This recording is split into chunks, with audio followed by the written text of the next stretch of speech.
Yorùbá wà lọ̀rọ̀ ìkà pátápátá. La ṣe ń lọ́wọ́ ìtàn sí tí ọmọ aládé gbogbo. Nígbàgbọ́ wípé bẹ́ẹ̀ ṣe ń gbọ́ lẹ́yìn náà máa sọ fún àwọn yòókù kárí ilé kárí oko. Kí gbogbo wọn sì péjú pèsè sí di ìwọ́de alágbáyàmóyàmọ̀ tàlújá tó ń bọ̀ lórílẹ̀‐èdè Amẹ́ríkà yìí. Yorùbá Nation Diaspora Mega Rally in alliance with Yorùbá World Media àti Yorùbá Nation Self-Determination alápọ̀dọ̀ kan ṣàgbékalẹ̀. New York Super Mega Rally. Ọjọ́ mẹ́ta gbáko ló máa fi wáyé. Bẹ̀rẹ̀ látọjọ́ ìṣẹ́gun Tuesday. Ọjọ́ kọkàndínlógún oṣù kẹsàn-án títí di ọjọ́bọ̀ Thursday. Ọjọ́ kọkànlélógún oṣù kẹsàn-án bákan náà. Látago méje òwúrọ̀ títí di agogo mẹ́rin ìrọ̀lẹ́. New York Times yóò ti máa péjú pésẹ̀ gbóhùn sókè rárá fáyé gbọ́ wípé ó tó gẹ́. Yorùbá Self-Determination is our life. Yorùbá fẹ́ dá dúró. A fẹ́ kúrò lọ́wọ́ ẹ̀tàn. A fẹ́ kúrò nínú ìnira orílẹ̀-èdè Nàìjà. A sì rọ gbogbo àwọn èèyàn wa jákèjádò àgbáyé tó bọ̀ wá síbi rálì yìí. Wípé ká pàdé lọ́jọ́rú ogúnjọ́ oṣù kẹsàn-án ní rally location 78 UN General Assembly 405 West 45th Street New York City New York 10017. Fún ẹ̀kúnrẹ́rẹ́ àlàyé síwájú sí i tàbí fún ọ̀kan ọ̀jọ̀gbọ́n ìbéèrè tẹ́ bá ní. Kàn sí wa látòrí èyíkéyìí wẹ́bsáìtì yìí www.megarally.org tàbí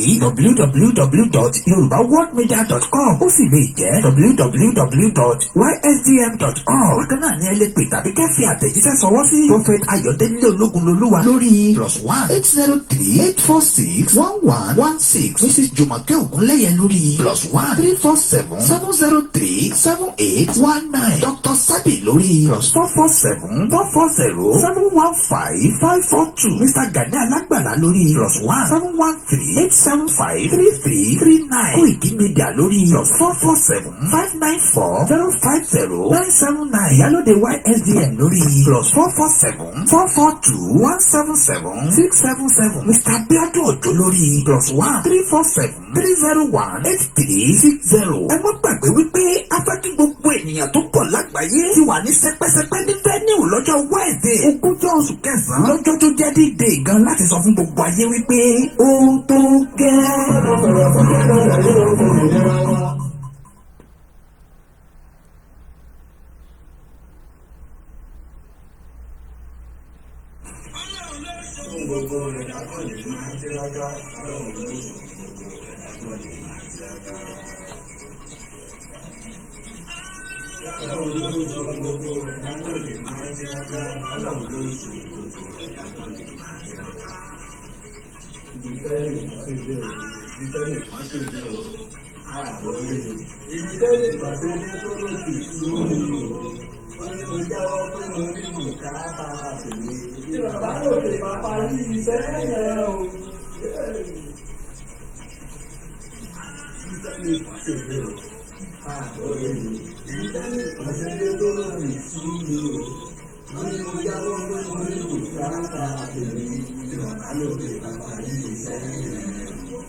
Once again, a very good morning. It's just 25 minutes past and we will start in just about few more minutes. None of you can deny that what I'm saying is the truth. You know it's the truth. But either you won't write it or you're too cowardly to speak it because you want some favor here or favor there. So because you can't talk, you are muzzled. I'm not. I'm a free black man. And I didn't come here looking for a handout. And I really don't think you need one. Your problem is that you think you need a handout. Everything you need is right under your foot, but you looking everywhere else for help instead of to yourself and what you can produce for yourself. This is Africa's dilemma. You are parading yourself before the world as international beggars when you gave civilization to the world. Your problem is not America. Your problem is not Israel. Your problem is not Britain. Your problem is your disunity and your dependence on others to do for you what you could do for yourself. So I don't have to come back here anymore to help you. The help is already here. The knowledge is already here. The land is here. The sun is here. The water is here. The minerals is here. Are here. You have some of the finest minds in the world, but they're in Europe and they're in America making money while Africa suffers. Why don't we create politically stable environment and call the children of Africa back home to help build Africa? We are your children, and we will come and help. But don't expect us to come with billions of dollars when we don't have it. We're struggling in America. But you got it all right here under your foot.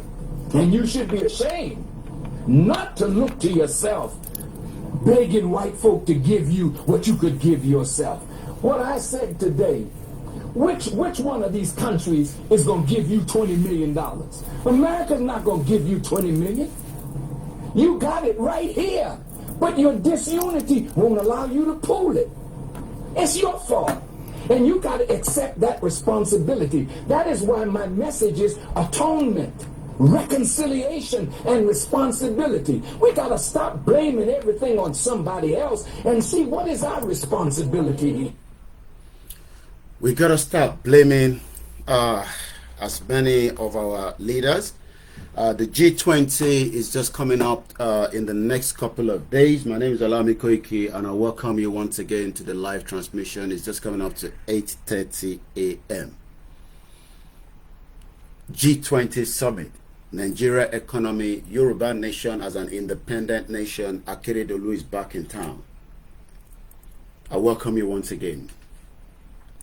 As we prepare the program, I want us to ask question: what role is Nigeria playing in the global community?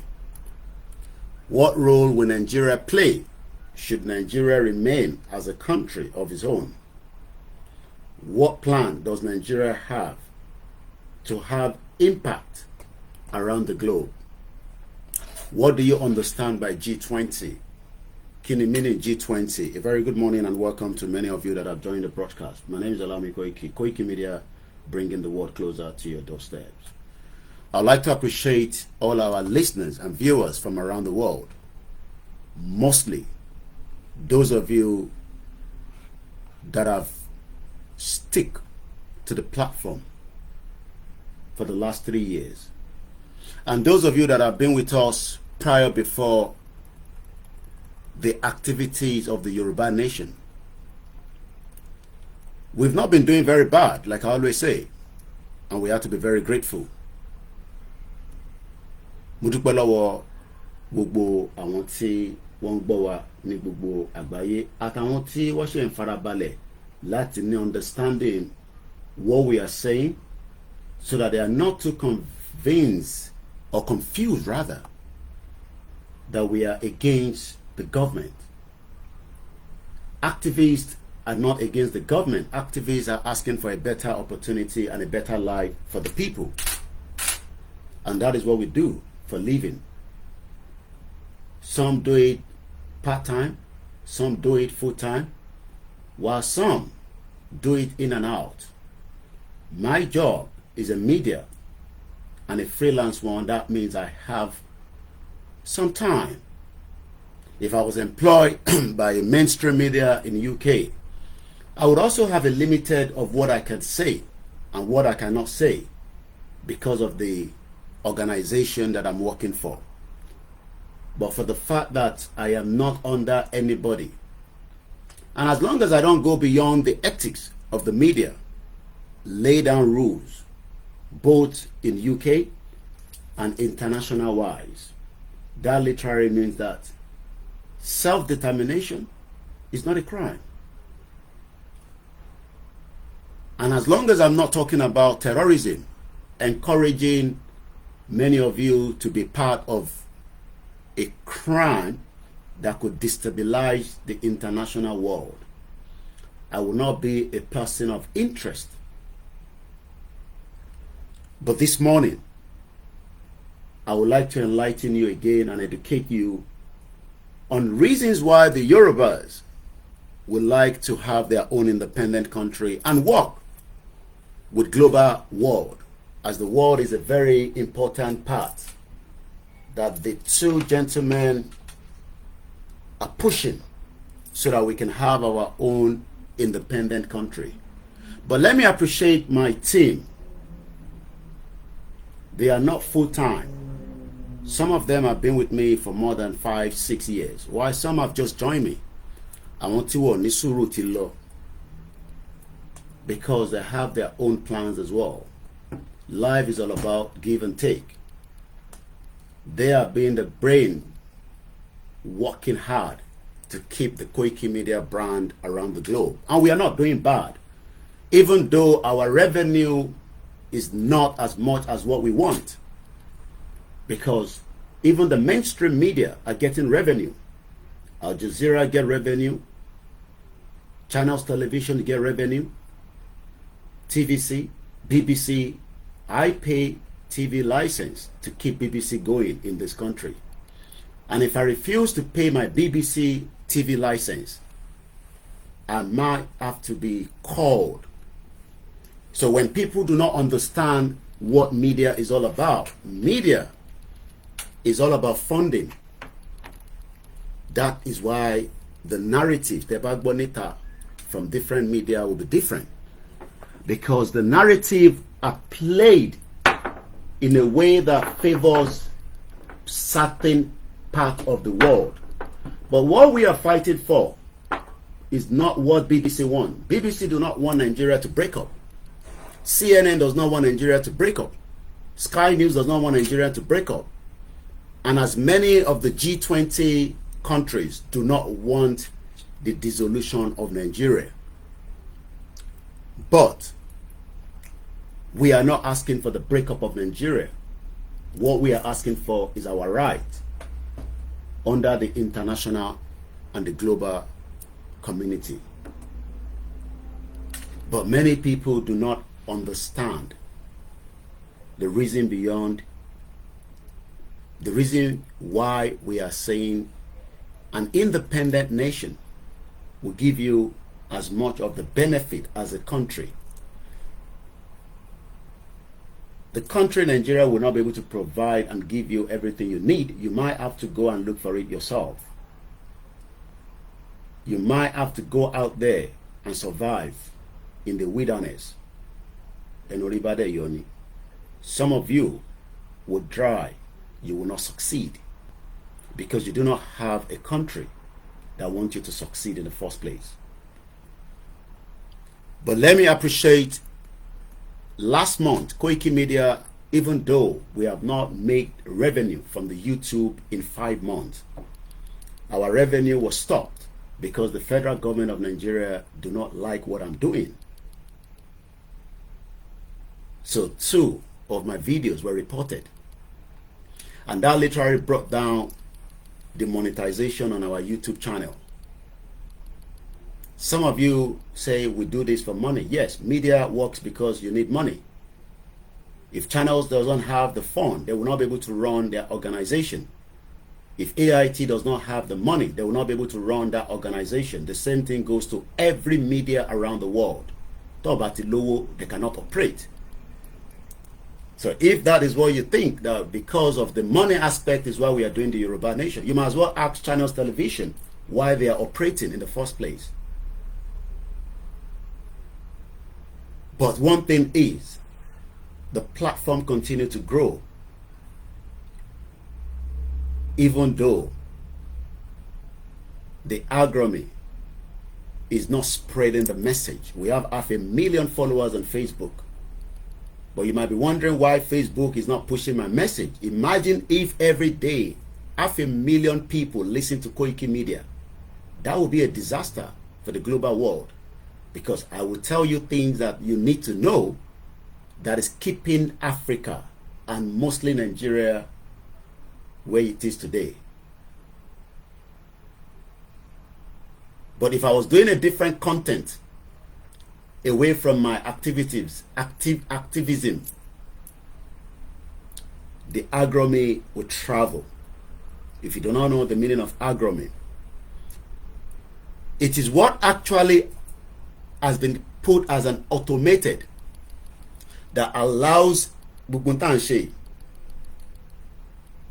Automatically, you should not be sharing the program. The program should automatically be sending message to people and say, Koikitiwa live. The Yoruba media is live. The world media is live. The home-based media is live. But they are not doing that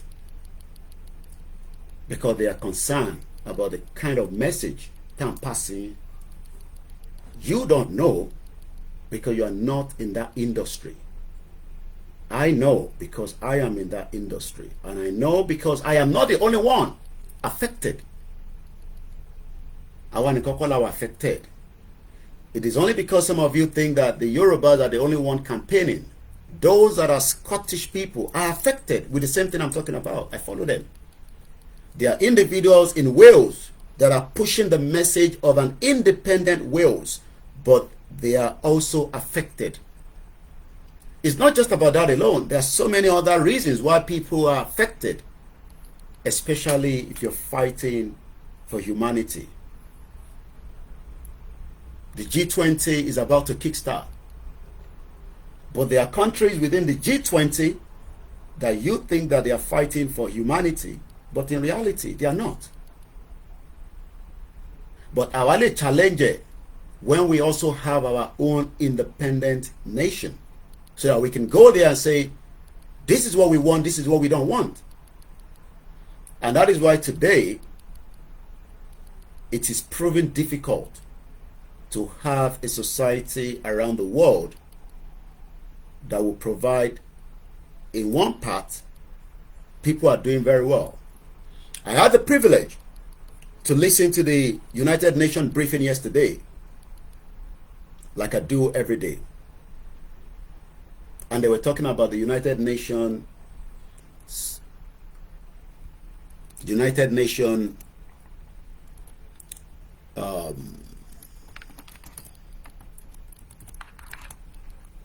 military, that's not the way they put it.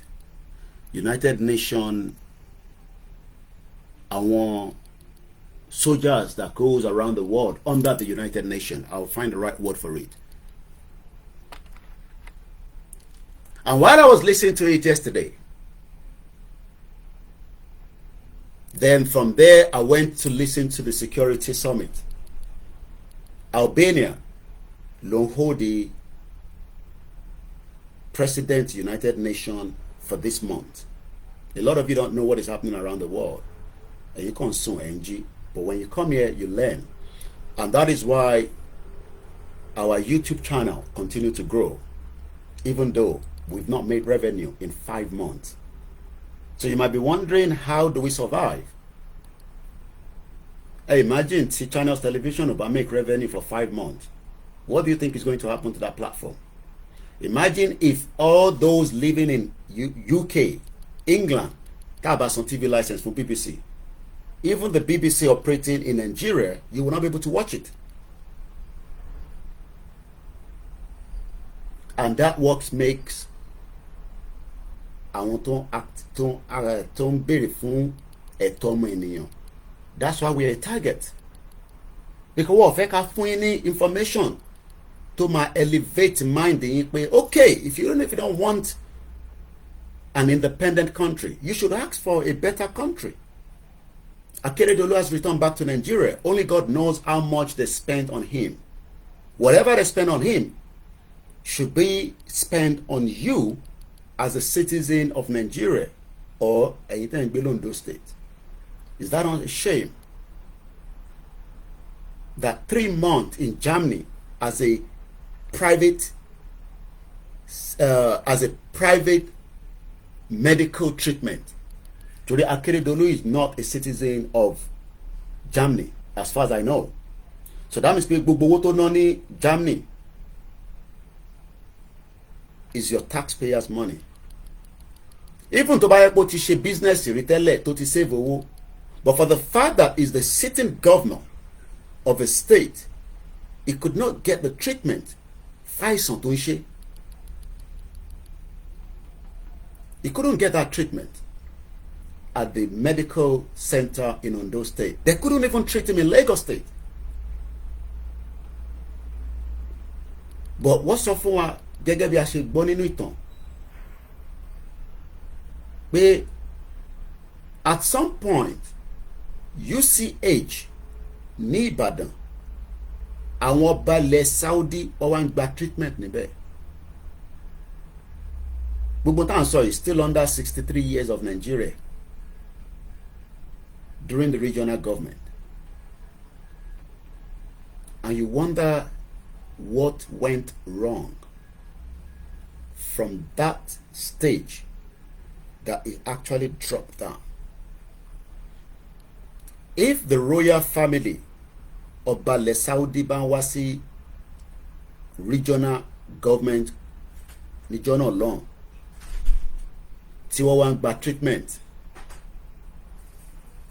ìbéèrè tí ẹ ká béèrè ni pé kí ló wá ṣẹlẹ̀ within the state within 40 years nílẹ̀ Yorùbá tó wá di pé the same set of people tí a lè sọ pé they are the breeds of Awolowo, ìyẹn Akeredolu, governor of Ondo State, could not treat himself in Yoruba land from whatever àìsàn tó bá ń ṣe. Not that àìsàn tó ń ṣe yẹn nísìn kò wà treatable, but the problem is he could not get it treated in his own state because the funding and the mechanism that would have made Ondo State the medical tourism like Turkey was not provided. Not that we don't have the people on the ground in Ondo State and the other state across the country. So let me first say to our new subscriber, we have 536 new people that join us on Koikimedia last month, the month of July. We had about 249,000.8K of a total view and 2.5 million watch. That shows that message Timon deliver is working. But the only problem is it's not giving us the revenue. Because for every month, we are not making revenue from the YouTube. And like I said, Al Jazeera, even though Al Jazeera is funded by the Qatar government, they still run adverts on their YouTube channel. That literally means that they are making revenue. So, Awatawaje, the small scale media, have you asked yourself, how let's survive again? To keep the fire burning, we can only say thank you so much. To those that still refuse to accept that YouTube will your monetization and what your, we will still give you whatever we can do to support the platform. And we appreciate. But let me appreciate those of you that are watching us, because that is the key. Because whether you agree with my views or not is your problem. It's not my problem. I live 6,000 kilometers away from Nigeria, and I hope I'm right with that, because I've been, sometimes I mix it up. It's 6 hours from UK to Nigeria. I had the privilege to do whatever I want to do in this country. I can set up a business, and that business will still come back to Nigeria. Whether Nigeria then help me or not, then I can move my business to another country. Or I can just go and look for a job that fund me. But because that is not what I want to do at this present time, to the UK, you can go and work. That is your problem. Not my problem. I came here 25 years ago. 25 years. And when I got to this country, mo mọ wàhálà tí mo ṣe torí pé mo bá màmá mi lẹ́nu iṣẹ́ tó ń ṣe tèmi náà torí bọ̀. So tí bá jókòó sínú ilé láàárọ̀ báyìí, it's because I have also sacrificed for this country. I have paid my dues. And if you think I haven't paid my dues, maybe you don't know that I've been in this country for 25 years. 25 years through Gatwick Airport. Visa ni mo fi wọlé. I didn't came through the lorry. I didn't came through the boat. I went to Abuja and I was interviewed in Abuja to get a visa to come to this country. So whatever we are doing today is because we are concerned citizen of this country and citizen of Nigeria that has failed us. So when I look at those that have watched us last month, even though it's still telling me,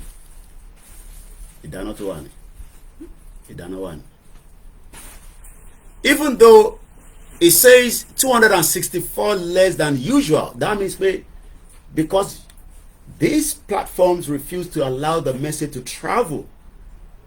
But àwọn èèyàn sì fẹ́ mọ̀ bí ká wà, ẹlòmíín wá wa lójoojúmọ́ kò rí wa. It's because they've turned down the platform from traveling. Mo rẹ̀ ń sọ̀rọ̀ àlùfànṣá ní bíbà, ẹ lè bá lẹ́nu mi. I try not to. Gbogbo ilẹ̀ mọ ọ̀rọ̀ tó ń pè ní ọ̀rọ̀ àlùfànṣá. It is not worth it. Because tó bá yẹ pé nǹkan tí mo fi máa sọ̀rọ̀ lé lórí nìyẹn, I know what these social media will do. Ojoojúmọ́ náà ń gbé àwọn tí kò ní kankan ṣe pẹ̀lú mi láwọn obìnrin oríṣiríṣi lórí Facebook. I'm sure some of you see that. Do you know the reason why that is happening? It's a target. It's to distract your mind from the real problem, especially those of us in Nigeria. Every country is categorized. One month I'm prepare for you to ẹ kó tó bá tán Facebook ẹ in to expect ló máa rí wa máa pé kí ló kàn mí pẹ́ láwọn obìnrin tó ń show kí ni kàn mí pẹ́ advert. It's because they want to distract your mind from the real problem tó ń ṣẹlẹ̀ nílùú yẹn. But as the G20 is about to kickstart, I want us to remember that Nigeria president is there as well. He wants to bring the best for Nigerians. I wish him all the best.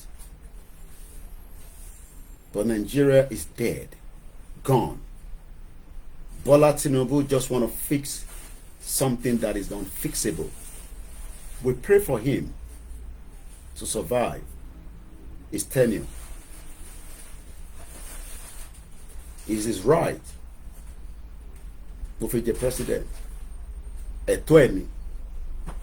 Bola Tinubu is more intelligent than Buhari.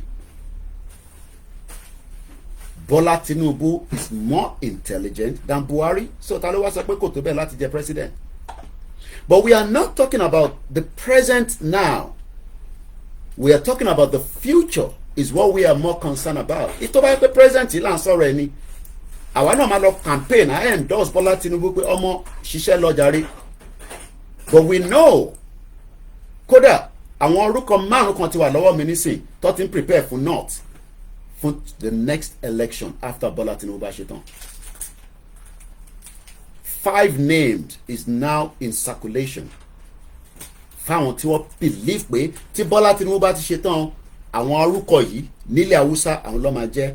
Do you think that they will have the same mindset pẹ̀lú Bola Tinubu as somebody that wants to bring glory of Nigeria? Mo ti rí Alhaji Razak Okoya ní India pẹ̀lú ìyàwó wọn.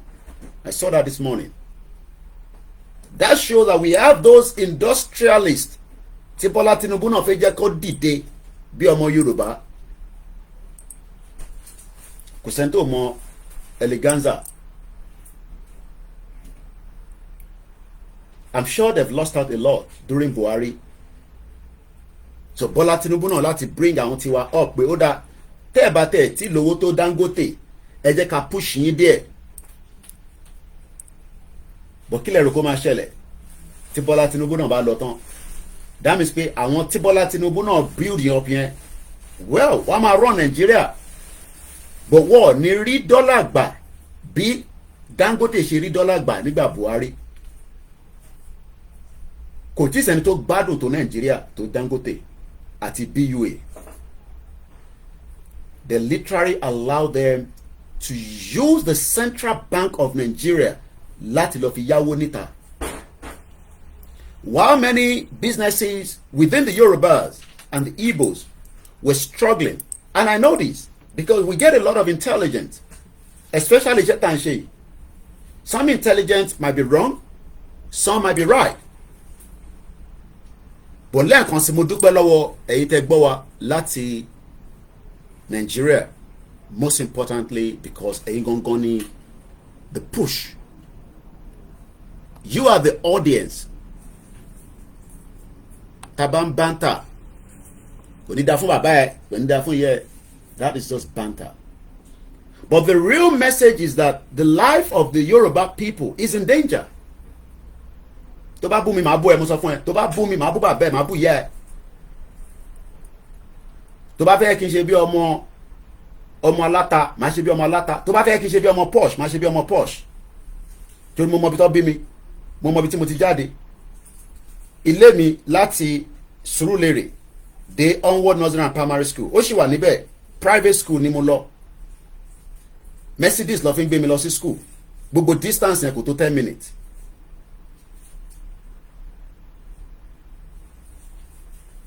Privilege tí mo ní ni mò ń gbàdúrà pé kíwọ náà lè ní privilege yẹn even in Nigeria tó bá yẹ kó ń ṣiṣẹ́. But do you think it's going to happen? That a governor can travel out for 3 months to do òun fẹ́ kú. But what about those ní state? Èmi ò pray pé Akeredolu kú. I've met him. Tó ń ṣe pé kíní mo sọ fún yín pé ẹni tó bá ń ṣiṣẹ́ táwa ń ṣe you are likely to see people but ó wá depend kí ló fẹ́ lọ́wọ́ wọn. Nígbà tí mi rí Akeredolu àìtí bẹ̀rẹ̀ Yorùbá nation tó bá yẹ pé mo fẹ́ ilẹ̀ ní Ondo state nígbà tí mo rí Akeredolu yẹn á fún mi ní ilẹ̀. Tó bá yẹ pé owó ni mò ń fẹ́ á fún mi. Ọ̀ṣínbàjò I met him nígbà tí wọ́n ṣí Petrolex business àwọn ọmọ bàbá Ìjẹ̀bú àìtí bẹ̀rẹ̀ Yorùbá nation mo ní access láti wọnú inú plant yẹn is the biggest tank farm in the whole of Africa. Petrolex Ìjẹ̀bú waterside ló wà. Ìyàwó ìdíní mo sọ fún yín pé ó ta sí mi because ó rí pé eléyìí ń ṣe media AIT eléyìí ń ṣe media ovation media tó wọ Guinea tó wá record lélẹ̀ láti London ó ní kájọ máa lọ sí north. Tó bá yẹ pé oníṣìnà ni mí àbí mò ń wá nǹkankan màá tẹ̀lé lọ má bá sùn á gbé owó fún mi nì. Tí bàbá àwọn sùn máa wá àwọn ọmọ ẹ̀ torí àwọn ọmọ ẹ̀ méjì tẹ̀lé wá fine girls nǹkan ti marry àti tó marry gan mo lè ta sí torí mo mọ tí mo fẹ́ gbà lọ́wọ́ wọn. I remember when I uploaded the picture níjọ́ náà long àwọn èèyàn pè mí láti Scotland pé àwọn need access nítorí pé kí ni oil and gas ní ìfẹ́ ìta lọ yẹn nígbà tó ṣe Petrolex. But ọmọ tó bá kọ́ dáadáa kò ní rí gbogbo nǹkan yẹn as anything. What we are saying is that the Nigeria of your dream kò ní wáyé o ẹ gbàgbé ẹ. Bola Tinubu will try his best. Bola Ahmed Tinubu ó máa ṣe tiẹ̀ ó máa gbìyànjú tiẹ̀ ó dẹ̀ máa lọ. He will fix as much as tó bá lè fix nínú Nigeria. Refinery bá ṣiṣẹ́ is for the benefit of Nigeria. Inú ilé mo wà lánàá ni mo tún gba kọ́ọ̀lù kan pé ẹja Titus mo ń bọ̀ níbẹ̀ yẹn. Ṣé mọ̀ pé pọ̀ mọ́ tẹ̀ ń jẹ kò ń ṣe inú Nàìjíríà lọ ti ń gbé wá inú Nàìjíríà kọ́ lọ ti ń ṣe. Do you know that? I'll tell you more about that. But ẹ jẹ́ kí n kọ́kọ́ kí gbogbo ẹ̀yin audience wa. Like I said, we actually went by 49% less than July 1st to 31st last month. But our unique viewers still stand at 108,000 as at August 16. Okay, August the last month. I keep mixing it. Our return viewers stand at 36.9k. I have 40-something thousand followers on YouTube. Our return is still not below 35. That shows people want to come and listen. I told you I am your international correspondent. But I have to appreciate anything we cannot give you are the best.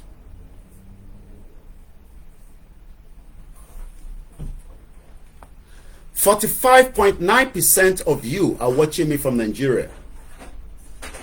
On the message me travel. And you'll be Federal Minister of Information. Lai Mohammed told YouTube to bring down my page. But YouTube will be page in wallet to Nigeria to register. That's why Simon Ekpa is not operating on YouTube anymore. They've now went and start their own independent broadcasting. It's costing them a lot of money. But àwọn Igbo wọ́n pump owó sínú movement wọn. Owó tán ní nínú account wọn kì má exaggerate kò ṣòwò kékeré. Wọ́n dá owó ní every month láti branch to branch. But wọ́n kò compromise in the economy. Owó tó ń bẹ lọ́wọ́ wọn kò ṣòwò kékeré. I don't want to go into details. Kò ń ṣèpàdé ẹyọkan méjì la ṣe pẹ̀lú Nnamdi Kanu Ìmàtolóyè. But I'll just leave it there. It's not for public consumption. Ẹ lọ gbọ́ fídíò tí Simon Ekpa ṣe lánàá. I'm not going to promote that here because of certain things. But ẹni tó bá ní Twitter ẹ lọ gbọ́ lánàá. Fídíò tó post lánàá pé now tí Peter Obi ti lose. But we need a lot of something. They are not joking. But our is because we want to go in a way that highly convenient for gbogbo. But kò sí conveniences kankan pé èèyàn fẹ́ gba freedom. There will be sacrifice. Ara sacrifice then let me go through nísìn. But I have prepared my mind for that. Sí nǹkan tí a bá fẹ́ ṣe láyé. O fẹ́ lọ sí school ni, o fẹ́ lọ kọ́ṣẹ́ ni, o máa prepare mind ẹ pé ìwọ tó fẹ́ lọ kọ́ bó ṣe ń dirun. Mo rí sister mi kan tó ń dirun ní Canada lánàá. Ó ní Mr. Koiki, ó ní $200 lẹ́rìn yan, mo ní ẹkú iṣẹ́. Ó nígbà tó kọ̀ òun ní kóun lọ kọ́ṣẹ́ yẹn ní Nàìjíríà. Ohun tó bá yẹ pé òun sọ fún ọ̀pọ̀ ẹ̀ pé gbẹgbẹgbẹgbẹgbẹ. Ó ní kan ló sọ pé ẹ lọ kọ́ bó ṣe ń ṣe braid. Sister mi yẹn ti wà ní Canada nísìn. $200 ní irun ẹyọ kan tó ṣe ní Canada tó ń ṣe lálẹ́ àná.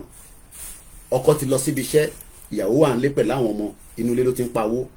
So eléyìí mi náà gbé dání nísìn is part of the sacrifice for humanity. But don't ever tell me to go and look for a job. What I'm doing already is more than enough as a job. I have served this country. Mo ní gbogbo pay slip mi tí mo fi ṣiṣẹ́ nílùú ìṣe wà lọ́wọ́ mi. I've actually given you a full lowdown of my CV. CV mi ẹ ti bá gbé dé Nàìjíríà kò ṣe tẹnu mo lè ṣiṣẹ́ lò ní Èkó hotel conveniently. Tó bá yẹ pé mo ṣe Yorùbá nation tí bá wá apply fún iṣẹ́ ní Èkó hotel wọ́n gbọ́dọ̀ má fi mi ṣe manager wọ́n á dẹ̀ gbé mọ́tò kan fún mi torí mo mọ ti máa sọ fún wọn. Torí hotel ni mo ti ṣiṣẹ́ nílùú yìí. I worked 5-star deluxe. So if Akeredolu can have a better life, we expect Akeredolu to give his citizens a better life because Akeredolu wà lára àwọn tá a fẹ́ sọ̀rọ̀ lé lórí. Lẹ́ẹ̀kan sí mo dúpẹ́ lọ́wọ́ àwọn family mi tó dúró in the midst of all the chaos. Àwọn mi mọ̀ tí ẹ máa ń sọ èyí tó gbọ́ Yorùbá, but they are not concerned because, like I said, if you fight for humanity, you must be ready whatever they are going to throw at you, and that is why I have been, and I told you I am the last man standing. So ibi tẹ́yìn ń rò kàn sí èmi ti rí beyond. I've been coming to Nigeria. So 45% of our listeners, top geographic path to Koikimedia, Nigeria lewa. And I say thank you so much. The next country is America, 17.9%.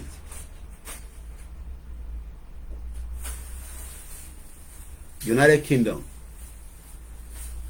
We have the biggest numbers of Yoruba people in UK, but they are not concerned about Yoruba nation right now.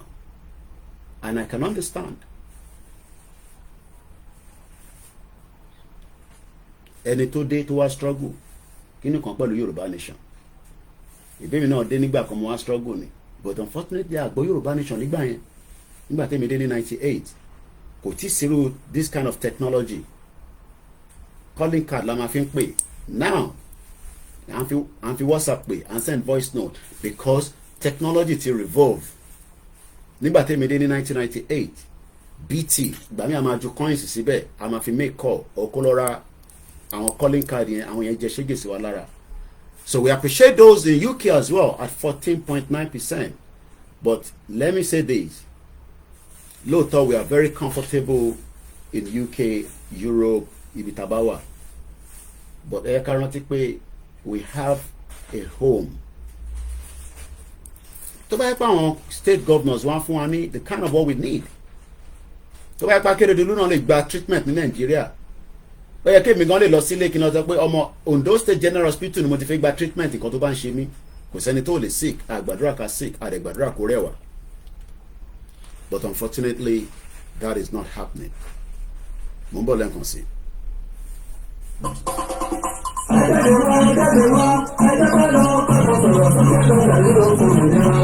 Yorùbá wà lọ̀rọ̀ ìkà pátápátá láti ń lọ gbọ́ ẹ̀kan tantan sétí ọmọ aládé gbogbo nígbàgbọ́ wípé bẹ́ẹ̀ ṣe ń gbọ́ lẹ́yìn náà máa sọ fún àwọn ìyókù kárí ilé kárí oko kí gbogbo wọn sì péjú pésẹ̀ síbi ìwọ́de àlágbá yamuyamu tàlújá tó ń bọ̀ lórílẹ̀‐èdè Amẹ́ríkà yìí Yorùbá Nation Diaspora Mega Rally in alliance with Yorùbá World Media àti Yorùbá Nation Self-Determination arákọ̀dọ̀ kan ṣàgbékalẹ̀ New York Super Mega Rally ọjọ́ mẹ́ta gbáko ló máa fi wáyé bẹ̀rẹ̀ látọjọ́ ìṣẹ́gun Tuesday ọjọ́ kọkànlélógún oṣù kẹsàn-án títí di ọjọ́bọ̀ Thursday ọjọ́ kọkànlélógún oṣù kẹsàn-án bákan náà látago 7 òwúrọ̀ títí di agogo 4 ìrọ̀lẹ́ New York Times láti máa péjú pésẹ̀ gbóhùn sókè rárá fáyé gbọ́ wípé ó tó gẹ́ Yorùbá self-determination is our right Yorùbá fẹ́ dá dúró a fẹ́ kúrò lọ́wọ́ ẹ̀tàn a fẹ́ kúrò nínú ìnira orílẹ̀-èdè Nàìjíríà bá a sì rọ gbogbo àwọn èèyàn wa jákèjádò àgbáyé tó bọ̀ wá síbi rálì yìí wípé ká pàdé lọ́jọ́rú 20 oṣù kẹsàn-án ní rally location 78 UN General Assembly 405 West 45th Street New York City New York 10017 fún ẹ̀kúnrẹ́rẹ́ àlàyé síwájú sí i tàbí fún ọ̀kan ọ̀jọ̀kan ìbéèrè tẹ́ bá ní kàn sí wa látòrí èyíkéyìí wẹ́bsáìtì yìí www.megarally.org tàbí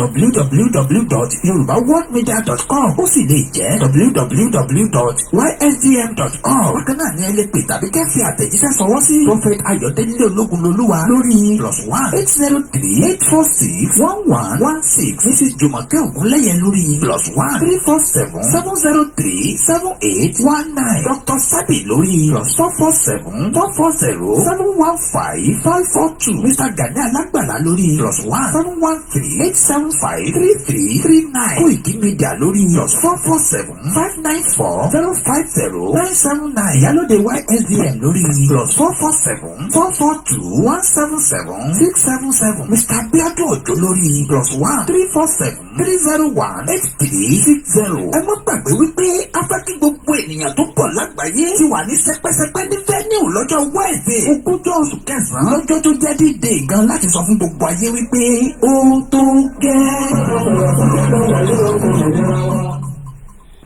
And welcome back once again.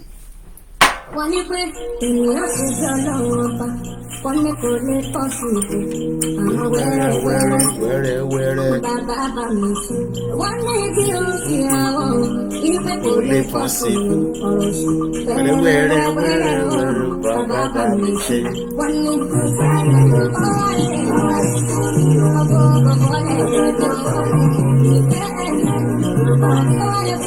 Ẹ̀yà gbọ́ lẹ́ǹkan sí.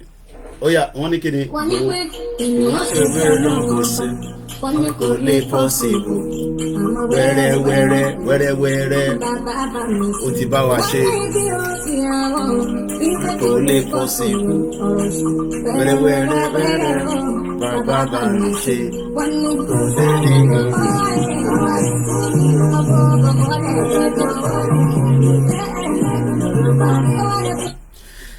mo kíyà tó bí mi lọ́mọ lẹ́ẹ̀kan sí. It's now 6 minutes past. I now have 1 hour to deliver this broadcast. The first hour was just to prepare our mind. I am not better off any one of you. I have said this 3 years ago. I am not the best. Brain pọ̀ nílẹ̀ Yorùbá. Brain ti pọ̀ jù. Lára brain yẹn náà ni Tinubu rí lónìí sìn. Wálé Ẹ̀dùn gbogbo wọn bẹ́ẹ̀ bẹ́ẹ̀. A rí àwọn philanthropists wa, business guru, industrialists. Kò sẹ́ni tó mọ àwọn kọ́ya tó bá mọ kọ́ya Nàìjíríà. Ajẹ́pọ̀ ọ̀ṣẹ̀ ìbí ẹ̀ lánàá nìyẹn. And I was happy to see Okoya, and the wife in India. Our own Prime Minister, Rishi Sunak, what any stopover in Dubai, on my refuel. If you engine there, 15 hours in India, Latin Nigeria. Oh no, say buruku. I hope I'm right anyway, but that's what I said. Moaki bubo yenyewa. Moke in Canada, you're also doing very well, in terms of watching Koikimedia. 2.3% of you are watching me from Canada.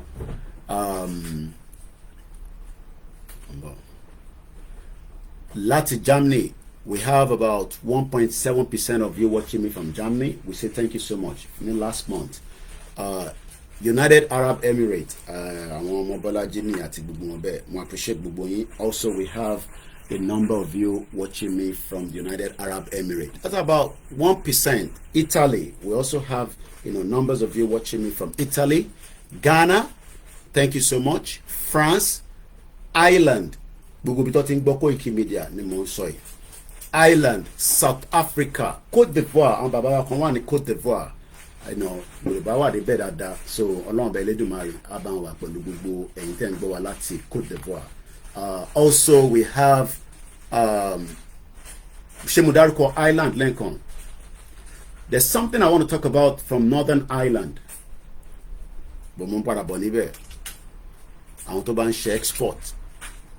South Africa, Benin Republic, mo kí gbogbo ẹ̀yin tẹ́ wà ní Benin Republic pátápátá láàyò ẹnì kankan sílẹ̀. I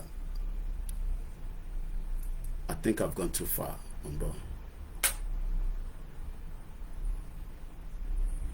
Benin Republic. Gotta be careful with my tea. Yeah, Libya. Àwọn Àjàní Àjàlá, Kenny Bright, and the rest of you, we love you, we appreciate you. Those regions are very tense. Every time Eric pé IMO man kọ́ padà wá láti Libya.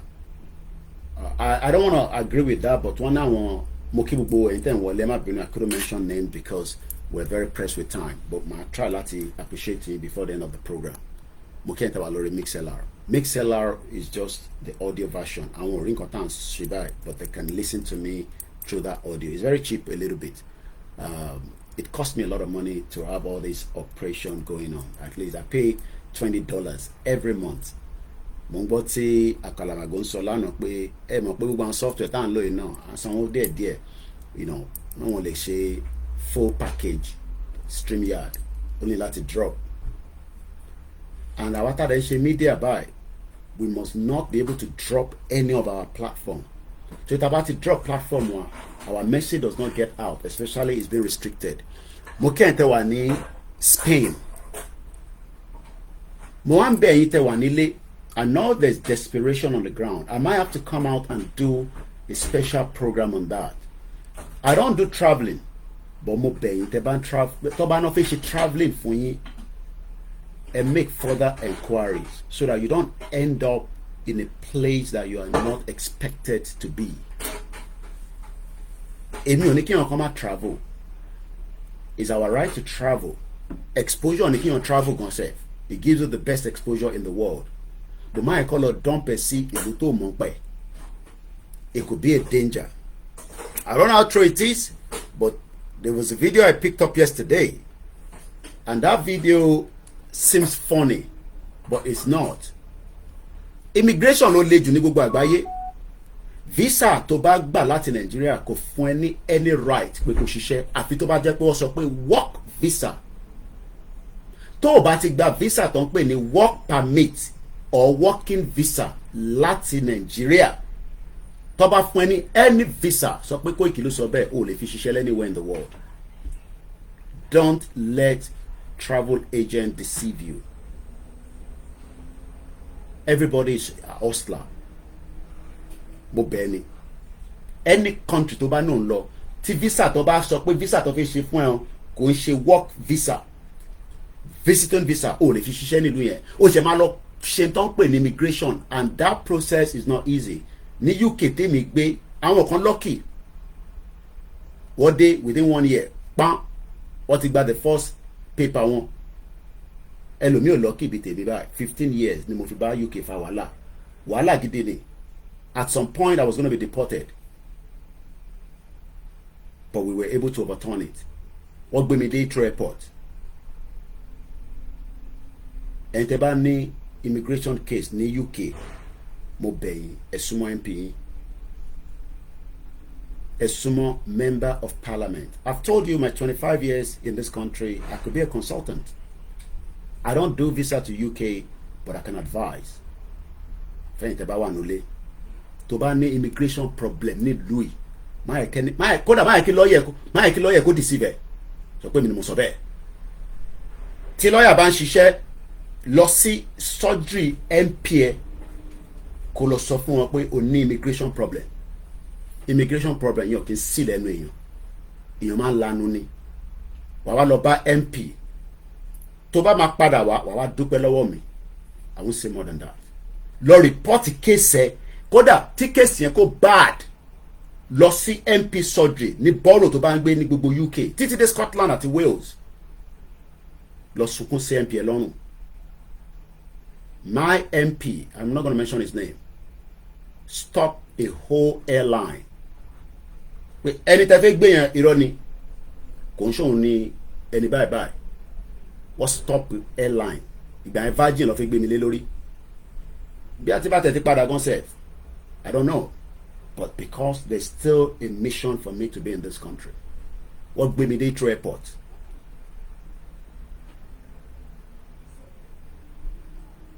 Mo sọ fún yín pé nígbà tó pick me, ọ̀rẹ́ mi kan ní kọ́ òun kọ́ mú òun kọ́ fèmí síta. Pé eléyìí tẹ́ gbé yìí eléyìí ò dá rúùtù lélẹ̀ ní UK, eléyìí ò dá kankan mọ́. Nígbà tó fi mí sí detention camp. Detention camp UK dá, but ti gbogbo Spain, France, àwọn ìlú yẹn ò dá rárá. Ti Libya yẹn worst. One, àwọn ìlú yẹn ní humanity sympathy. And this is the reason why we are saying that tó bá fẹ́ travel kúrò ní Nàìjíríà, máa kọ́ lọ jù ẹ́ sí ìlú kan, tó bá gbé ẹ lọ sí ìlú kan, tó bá lọ gọ̀ pẹ́rẹ́, you will find yourself in big problem. Títí dé àwọn, mo fẹ́ dárúkọ ẹni ìlú, but títí dé any country. So mo dúpẹ́ lẹ́yìn tẹ́yìn wò wá láti Togo, Netherlands, Jamaica, Senegal, Austria, Belgium, Indian, ibẹ̀ ni Tinubu wà lọ́wọ́lọ́wọ́ nísìn, wọ́n ń gbọ́ mi láti Indian, bẹ́ẹ̀ ni mo máa ń yàn ní Indian. Títújọ́ mẹ́ta tí mo ti gbúrò ẹ̀gbọ́n yẹn. Egypt, Gabon, tí wọ́n ti ṣe kú, wọ́n ń gbọ́ Koikimedia láti bẹ̀. Kẹ́lẹ̀ mọ́ bí tí reach mi dé. Ẹ rò pé mò ń ṣeré ni. Dúpẹ́ lọ́wọ́ Ìgbòho Òòṣà àti Bàbá Akíntóyè. Indonesia, wọ́n ń gbọ́ mi. Brazil, Australia, Bangladesh, wọ́n ń gbọ́ mi níbẹ̀. Ẹni Australia, mo ti dárúkọ Australia. Bẹ́ẹ̀ni, lẹ́yìn Brazil, Australia, lágbára Ọlọ́run mo gbọ́dọ̀ dé ìlú yẹn. Ibi táyé parí sí nìyẹn. Australia, wàhálà, ibi táyé parí sí nìyẹn. Ṣòwòrẹ́ ti débẹ̀, mi náà gbọ́dọ̀ débẹ̀. Kọ́lọ́n fi mí lọ́kàn balẹ̀. Mo fẹ́ máa káàkiri tẹ́lẹ̀ ni. Yorùbá Nation ló stop mi mọ́lẹ̀ báyìí. Ọ̀nà kò ṣàánú Koikimedia. Cameroon, Saudi Arabia, Sweden, Russia, Tanzania, Mexico, Sierra Leone, Philippines, ní Turkey wọ́n gbọ́ mi níbi tí yẹn ti ń parọ́ jágbajàgba. Mo tún lọ kí ní Turkey. Òun tó òun ní físà láti fi jáde, èmi tún lọ kí ní Turkey. Parọ́ fún yín. Guyman 419. 419. Sri Lanka mo ti dárúkọ. Malaysia ni mo mọ̀ bẹ́ẹ̀ dáadáa. Drug làwọn ọmọ Nàìjíríà ń ṣe níbẹ̀. Ní Malaysia drug ló ń ṣe níbẹ̀ yàtọ̀ sáwọn tó ń kàwé díẹ̀ díẹ̀ drug ló ń ṣe níbẹ̀ root fún drug ni wọ́n mọ̀ tí mò ń sọ àwọn tó ti gbélé region yẹn mo ti dárúkọ South Africa mo sọ wọn pé Koiki lè mi àwọn kò tọwọ́ bọ gbogbo nọ́nsẹ̀nsì ẹ̀ ni èyí ti Canada mo ti dárúkọ yín àbí mo ti dárúkọ ni Uzbekistan wọ́n gbọ́ mi ní Uzbekistan Koikimedia wọ́n gbọ́ mi ní Taiwan ìlú dáadáa kọ́lọ́njà lè travel kiri tí Nàìjíríà bá da ni ó yẹ ká máa lọ káàkiri ni ó dà pé mo ti dárúkọ Belgium wọ́n gbọ́ mi ní Argentina tó bá wá màálù gidi bó fẹ́ ṣe farming ẹran tí kò bàbá kíkọ́ ti sọ Argentina ló ní lọ́wọ́ òun ṣe jágbajàgba tọ́nà ṣe ní Nàìjíríà yẹn Argentina ẹ̀ ń gbọ́ mi ní Argentina Cyprus yes Greece lélẹ̀ lẹ́yìn Argentina Uganda wọ́n ń gbọ́ mi ní Uganda bẹ́ẹ̀ ni drug ló ń ṣe ní gbogbo Malaysia yẹn but ìyẹn ní kankan ṣe pẹ̀lú mi mo ṣe drug but àwọn tí wọ́n mọ̀ ọmọ tí mo sọ ọlọ́run kó wá pẹ̀lú gbogbo wa Dominican Republic Greece Kazakhstan Trinidad and Tobago Chile wọ́n ń gbọ́ mi ní Chile Haiti Myanmar àwọn ìlú yẹn burú mo gbọ́dọ̀ lọ sí Myanmar yẹn àbí tí bá máa tẹ̀lé United Nations General Secretary lọ woman kan wà níbẹ̀ nísìn tó dìde mọ́lẹ̀ activist nìyá yẹn Myanmar military ló wà níbẹ̀ wọ́n burú bíi but àwọn West náà ló ṣe ń support wọn so that is about it gbogbo àwọn ìlú tó kù náà gbóná lẹ́ ń gbọ́ wa Canada wà lẹ́yìn United Kingdom so ìlú tí mo bá dárúkọ that is just the ntí wọ́n gbé wá fún mi nìyẹn according to YouTube so we are not doing very bad you know Port Harcourt wà lára ní city Lagos State top number 1 tó bẹ́ẹ̀ mo ṣe báyìí ní Lagos State wọ́n gbọ́ mi ní gbogbo aláwùsá Koiki ló ń sọ̀rọ̀ spokesperson Igboho ti baba Akintoye ti Yoruba Nation Lagos State ní the first city tó ń gbọ́ mi jù ní gbogbo àgbáyé Lagos State a máa enlighten ní àbá gọ́ọ̀mẹ̀ntì ìjà in tá à ń sọ fún gọ́ọ̀mẹ̀ntì ni pé do the needful and talk to us and let us get out of Nigeria simple as that kò sẹ́ni tó ń bá gọ́ọ̀mẹ̀ntì ìjà yóò lè bá gọ́ọ̀mẹ̀ntì ìjà anyway ò nírú agbára tó fẹ́ fi bá gọ́ọ̀mẹ̀ntì ìjà gọ́ọ̀mẹ̀ntì lówó burúkú lọ́wọ́ London ẹ gbìyànjú the next city Abuja wọ́n gbọ́ mi l'Abuja 1.1% sorry 3.9% làwọn tó ń gbọ́ mi l'Abuja London is 6.8 Lagos is 29.6%. wọ́n gbọ́ mi ní wọ́n ní bàbá kan wà lórí platform mi níjẹta Gawat àbí wọn nìkan Jibril Gawat wọ́n ní ọmọ politics wọ́n ní Lagos tó ṣe ń ṣe we are not fighting ourselves nítorí pé òun ṣe APC tó bá ń ṣe APC kò má tànà a kàn sọ pé APC yẹn ò lè wọ̀ mo sọ fún ẹ jẹun kánú dáadáa ẹ make sure pé ẹ gba nǹkan gidi lọ́wọ́ Tinubu nínú ìjọba tó wà nù ẹ̀ bọ̀ kó ṣe dì ní fún faraàlú that's all tí Tinubu bá wá ṣe tán kọ́ what next Port Harcourt New York Ibadan Accra Houston Chicago Baltimore gbogbo àwọn city tó ti ń gbọ́ mi nìyẹn Cotonou Abidjan Dubai Toronto Nairobi Dublin Indianapolis Dallas Tripoli Lomé Manchester Milan Abu Dhabi Atlanta Lekki àwọn ọmọ olówó ń gbọ́ mi ní Lekki pé bọ̀bọ̀ yìí ṣe sùúrù náà mo rí Davido ní ìjẹta ẹ̀ẹ́dẹ̀ pè mí ẹ pè mí náà tí Davido bá ti wà London náà ẹ má máa lọ ṣe private dinner kí èmi náà wá jókòó kí wọ́n á jẹun sí lọ́rùn èèyàn dáadáa OBO ọmọ olówó fún rẹ̀ Los Angeles Birmingham Freetown Newark Kingston Libreville ìyẹn ní Gabon wọ́n gbọ́ mi ní Gabon Vienna Subreya ìyẹn ní Indonesia Dakar Manisa Johannesburg Port-au-Prince Istanbul Minneapolis brother John Dabagbe Leeds so bó ṣe lọ nìyẹn now ẹ jẹ́ ká kúrò ní gbogbo yẹn to spend too much time so I just want to appreciate everyone that have been following Koikimedia ẹ support wa very very important so that reach yẹn kó lè lọ ẹ rí pé reach mi ó ń lọ tẹ́ bá fẹ́ kó túbọ̀ lọ jù bẹ́ẹ̀ lọ ẹ support wa especially tí YouTube ti yọ monetization gbogbo advert ẹ ká máa rí ká máa fi rí revenue kó bí $1,000 náà máa wọlé àsanwọlé ká tọ́jú ìyá kíyàwó máa lọ pé ọmọ lọ wá ṣe ọ̀pọ̀ bọ́ọ̀ wàhálà ti pọ̀ báyìí now ẹ yẹ ká sọ̀rọ̀ nípa G20 Tinubu ti dé G20 òun ni the first president tó dé G20 kí ló ń wá ní G20 àwọn ló ń pè ní G20 G20 or Group of 20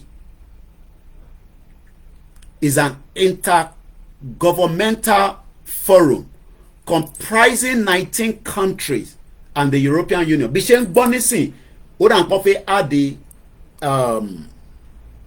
African Union. I don't know why they've not put us in that bracket. It just shows the same thing. We are not respect. Okay, about it. Kìdí yóò ṣe gbé nǹkan tí mo wà látẹ̀ nǹkan jáde. Ṣáà wò pé mo fẹ́ play ẹ̀mọ̀ kí mo fẹ́ play nǹkan kan fún yín ní Ìbàdàn ṣé mo tán íńtánẹ́ẹ̀tì kìíní ilé nǹkan. Ṣe jẹ́ kí n wò bí ọmọ advert kan tí bọ̀kàn ṣe advert, you know. I don't know how true it is, but ẹ jọ̀ọ́ yín tẹ́ bá fẹ́ travel kúrò ní Nàìjíríà, mo bẹ̀ yín ni, mo bẹ̀ yín. I want you to travel da, but ẹ má náwó síbi tí wọ́n máa lọ jù yín sí ìlú kan tẹ́ ẹ̀ ní mọ̀ wẹ́ o. Ṣẹ́rí Google ló wà fún yín. Tó bá tẹ̀ báyàn ṣe, agent bá ń bá yín ṣe torí ó yá máa bá yín to this to that. Ìwọ náà wá lọ sórí Google, ìlú tó ní mo fẹ́ lọ yẹn, báwo ló ṣe rí? Ṣé mo lè gbàlú yẹn lọ sọ́nà other country? Ṣé mo lè lọ láti ìlú yìí lọ sọ́nà other country? Àwọn ìlú kan wà bẹ́ẹ̀, but I am not talking about immigration here. But my advice fún gbogbo ọmọ Yorùbá ni pé ẹ má lọ san millions of naira tó difficult láti rí ní wákàtí fáwọn kan tó máa fi jẹ pepper soup, mo bẹ̀ yín ni. But tó bá jẹ́ new, yes, àwọn agent kan jẹ́ new, but mo sọ fún yín pé travelling visa àwọn tó especially ní UK tí mo mọ̀, àwọn ọmọ kéékèèké ló ń decide àti gbogbo document yà ṣàfún tó bá dẹ̀ ti fún ẹ wá lọ sí church wá lọ gbàdúrà, irọ́ ló pa. Àwọn tó fún ẹ ní visa yẹn, they are just giving you, kò ní kankan ṣe pẹ̀lú anything to do with religion, but then máa wá at spiritual, at link everything into the spiritual being. Though the world itself is spiritual, but let us be very, very careful so that we do not get trapped, especially pẹ̀lú owó tá a ní. Nigeria le gan nísìn, ìlú le, and I'm not joking, gbogbo ilẹ̀ mọ̀, ìlú le. Ogun State, àìbẹ́yìn tèmi lógun State, because bí YouTube kan tẹ̀ sọ́kàn yìí gan mọ̀ pé ń gbọ́ mi lógun State, mo kí o gba àwọn ti family mi lógun State. Fídíò tí mo wá yẹn lélẹ̀ ẹja gbọ́. I don't know how true that is, but please, please, please, if you're traveling, just make sure you do diligent check. Ẹ̀rí lẹ́yìn àwọn tó máa ń fi lé rẹ́ǹtì ní Ìbàdàn yẹn, àwọn house agents yẹn, ẹ bẹ̀rù àwọn travelling agents Ìbàdàn yẹn náà, wọ́n lọ fà ó lọ́rọ̀ ẹ̀mí kan tó pè mí lálẹ́ àná pé òun ṣẹ́ẹ̀dì láti Sri Lanka padà sí Naija ni. Èmi ti ẹ̀kọ́ béèrè lọ́wọ́ pé ṣé ó lọ gbá cricket ni, because the only time tẹ́lẹ̀ máa ń gbọ́ Sri Lanka lórí super sport ojú tó ń gbá cricket lọ. Ó náà sọ fún òun máa bọ́ òun ṣe visa ìlú tóun máa gbà wọ Germany, tóun across láti Sri Lanka, tóun across láti ìlú yẹn wọ Germany, ó náà á ṣe visa Sri Lanka fún òun. Sri Lanka kẹ̀ wọ́n máa cross láti Sri Lanka, ìlú èmi ò tẹ̀ mọ̀ ìlú ìkan tó súnmọ́ Sri Lanka, ó jà lóhun ti padà ní mọ́bí lẹ́gbẹ̀ẹ́ àpé kí ló dé tó dé dúró síbẹ̀ pé ṣé ibẹ̀ ò dáa ni. Ó ní 2 months lóhun ló ń bẹ̀, pé ẹ̀ẹ̀kan péré lóhun rí mọ́tò, pé ẹṣin náà ń gùn bẹ̀, pé láwọn bí ẹ̀rẹ̀ wọ́n máa tún lòdò lórí ẹṣin. A máa sọ nípa G20 ẹja gbẹ́lẹ̀ láìsí láyé àwọn Fáráò, ìgbà àwọn Fáráò gan-an àwọn kankan pákéjì ẹṣin náà ṣé bí mọ́tò. Mo ló lọ fáà o, èmi ò ní ẹ̀bùdó mi lè fún ẹbí kí n send the prayer sí ẹ lọ́rùn, ẹni tèmi gan gbẹ́ ń bí o, ó lọ fáà o. So Ọlọ́run bá Elédùmarè á wà pẹ̀lú wa. So that's about that. Yeah, G20 náà la fi mẹ́nu lé nísìn. Everything we need to understand and know from my own understanding and what I can share with us this morning lórí G20 òun mo fi gbẹ́nu lé nísìn. So I'm going all the next hour àtẹ̀lé tó 1 hour anyway, but we shall we go because I'm on sister radio. Àwọn olóńpẹ̀ ní G20 ó yẹ kí Nàìjíríà ti wà nínú gbogbo àwọn ìlú yìí, àmì gbogbo àwọn different bodies yìí. A mọ̀ pé Nigeria is part of Commonwealth, but G20 or wọ́n pè wọ́n ní Group of 20 is an intergovernmental forum comprising 19 countries and European Union. Ṣé European Union, when you look at àwọn olóńpẹ̀ ní EU, ẹ̀mọ̀ ká máa ń gbọ́ EU yẹn mean European Union. UK wà lára àwọn tó dá sílẹ̀ or lára àwọn tí wọ́n jọ ṣe ètò ẹ̀. ṣé mọ̀ pé UK ti kúrò lára wọn ní 2016 la vote whether to remain in EU or out. It works to address major issues related to the global economy. Then EU is one body, but nínú body yẹn ṣe mọ̀ pé àwọn ìlú kan wà níbẹ̀ ẹ máa wonder pé ṣé member EU náà lè lè, but unfortunately there's nothing you can do. Tó bá ti di member pọ́n wọ́n ti di member nìyẹn. Ṣe rí disadvantage of the African Union ni pé I don't see where you say we are African Union àbí AU làbá ń pè tiwa, but tí bá fẹ́ travel within this continent called African Union àwọn ìlú kọ̀ọ̀kan ló wà lábẹ́ wọn ló fi ń pè ní African Union, and I hope I'm right with that. Tí bá wrong, please purpose tẹ́yìn náà fi wà lórí platform ni, because I am going with what I have here. Kò wá sí ọmọ EU kan láàárọ̀ yìí nísìn ìgbádùn tó máa ní ni pé ìmí wà ṣẹ́rẹ́ àwọn country kan wà nínú EU wọ́n kódà wọ́n lè gbérí tó bá yẹ pé wọ́n bá fi wọ́n sílẹ̀ nìkan, but for the fact that they are member of the EU wọ́n máa ń pump owó sínú àwọn ìlú yẹn, especially in agriculture. Ìyàtọ̀ kan ni pé ní African Union they are not really working for the progress of all the African Union citizens. We should be able to travel within that union with less stress. Tiba travel, Tiba Tinde Heathrow Airport, Abi Stansted Airport, which is where I use a lot, or Gatwick. If you are EU, can you go this side? Mr. Which passport you got? No, that same passport. Yeah, you go bye-bye. They are respected, especially within the European country. But nígbà tí UK ti kúrò níbẹ̀, there are some kind of policies to what you work with, but we come back to that. Iṣẹ́ wo ni wọ́n máa ń ṣe? They look at the major issues related to global economy. Do Nigeria have a problem economic-wise? Everybody will agree that yes. So Bola Tinubu is there today to facilitate how Nigeria can benefit as a country. But mo ń gbọ́ pé wọ́n ní wọ́n máa add the AU náà mọ́ member wọn. But we will see after the communique. Joe Biden lọ gbogbo country ló máa ń lọ. Àwọn country wo ló wà níbẹ̀? Ìgbà wo gan ló dá sílẹ̀? Ṣé mọ̀ pé wọ́n dá G20 sílẹ̀? Is less than 24 years ago. Mo ti dé UK tó fi dá sílẹ̀. Kódà mo senior ní age wise, mo senior G20. So it is not about bẹ́ẹ̀ ni tó bá gbé Nigerian passport dání àwọn adọ́gbọ́n around tó ní British passport ní Japanese passport àwọn passport tó máa wò náà àwọn ọmọ ẹ̀kẹ́ wọn máa fi láyàn lójú ni wọ́n ti land the airport báyìí bí àwọn kan tó ti ń bá sọ̀rọ̀ lórí flight a fi wò pé ìlú wo gangan ló ti ń bọ̀ tẹ̀ tó wá ti lọ parọ́ fún pé àbí American àwọn kan máa wẹ̀ látọ̀ nǹkan pé look at that boy man. Just on the side. It was founded on the 26th of September 1999. That was when Nigeria went back to full democracy. So, kí ló dé táwọn country tó wà nínú G20 yẹn tó ń progress tí Nigeria ò progress? Kí ló fà? Kí ló dé? Taláṣẹ? Tálámà ké sí? Ṣá máa pe Jésù ni, ṣá máa pa Ànábì ni, ṣá máa pe àwọn oníṣẹ̀ṣe ni, kí ló ṣẹlẹ̀ gangan? Ṣáwọn leaders wa ni wọ́n fẹ́ jẹ́ kí a progress within the African context. Mo kí gbogbo ilé nǹkan sí. The current chairman and the incumbent òun Prime Minister of India. Nígbà tí mo ń follow gbogbo tó lọ ní G20, it's going to cost about $130 million.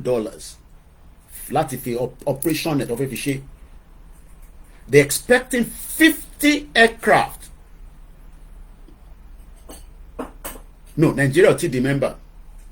At this time, I'm a membership. But mo ń gbọ́ pé wọ́n ní African Union we might be a member. But we get there, we see what we can get from there.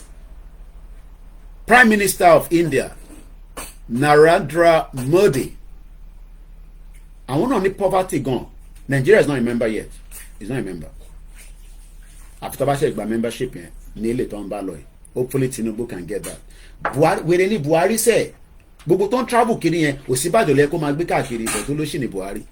Ó kọ̀ láì kó máa travel. Ó bá Ọ̀ṣínbàjò yẹ kó ń ṣe kékeré. I'm sure Ọ̀ṣínbàjò is regretting working with the past government. Àwọn wo country wo ló wà nínú ẹ̀? Who are the members of the G20? Argentina, Australia, Brazil, Canada, China, France, Germany, India, Indonesia, Italy, Japan, Mexico, Republic of Korea, Russia, Saudi Arabia, South Africa, Turkey. Ṣé mọ̀ pé Turkey ò ń ṣe Turkey mọ́?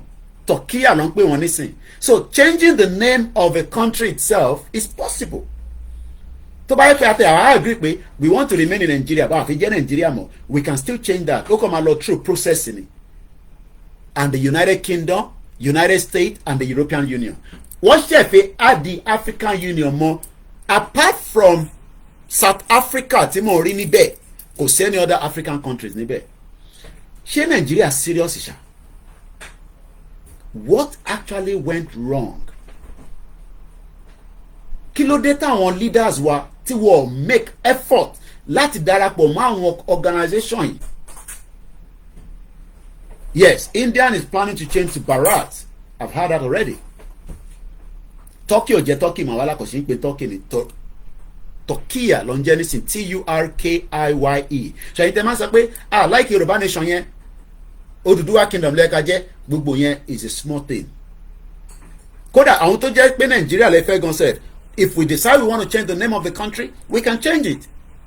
But the only way we can change it is to first bring down the constitution, the 1999 constitution, and they are not going to do so. Ìyá mi Abakeade, I don't think Nigeria is serious at all. Omobolaji ni Nigerian passport is like person who take pomo from market. Máì ti jẹ́ kí mẹ́nu bọ́ pomo yẹn. Ṣé mọ̀ pé pomo tẹ́ ń jẹ Sudan ọ̀nà tí ń kó wá. Pomo tó ń jẹ nínú Nàìjíríà kò ń ṣe nínú Nàìjíríà lọ ti ń ṣe. Pomo tó ń jẹ nínú Nàìjíríà èèyàn kan ní they are just playing. Ṣé kí n tún burst brain yìí? Ta ló mẹja Titus láàrin gbogbo wa? Kò sẹ́ni tó ní mẹja Titus. Ta ló mọ ẹja Titus? Ẹ kò sọ pé Koiki yes. Èmi tẹ̀ fi mo fi jẹ ọbẹ̀ lánàá mo fi gé sardine. Ẹ̀hún ló máa ń fara fi ṣe ẹja sardine geisha. Ṣé mọ̀ pé ẹja Titus yẹn tí bá sọ fún yín pé Northern Ireland ló ti ń kó wá sí Nàìjíríà ẹ ní believe me. Mo ṣì máa ṣe program yẹn lórí software. I have the evidence that was sent to me. Mo fẹ́ lè má believe. Mo fẹ́ fi picture yẹn wọ̀n. Images tó send sí mi lánàá láti Àpápá ní pọ́ọ̀tì yìí. Ẹ forget ẹsẹ̀ gbogbo pé wọ́n púpọ̀ mọ́ wá láti northern part yẹn tàbú ni. Àdémi láwọn èèyàn ní káàkiri gbogbo Nàìjíríà tó ń ṣiṣẹ́ tó ń máa fún mi ní information. Àní pọ̀mọ́ tẹ̀ ń jẹ sẹ́ kò ń ṣe inú wọ́n ṣe pé wọ́n kó wá láti north. The majority pọ̀mọ́ tẹ̀ ń jẹ ìta ló ti ń kó wá. Wọ́n ní awọ yẹn nìkan ló máa kó dé wọ́n ṣẹ̀ máa sún.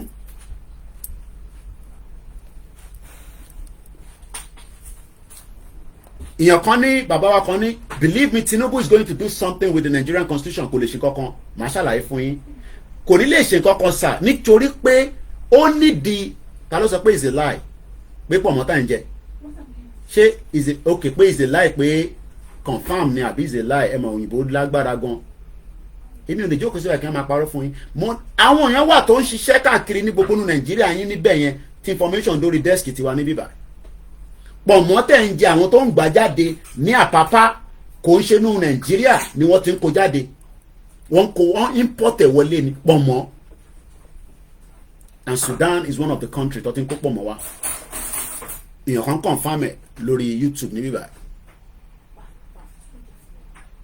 Titus tẹ̀ ń jẹ ní Nàìjíríà títí kan pálí ẹ̀ company tó ń kó wá fún yín òun lọ send sí mi mo ti lọ Google company yẹn lánàá company tó ń kó pọ̀ mọ́ wá kódà àwọn tó ní business yẹn family business ni kódà òun lélẹ̀ wọ́n ń pè wọ́n ní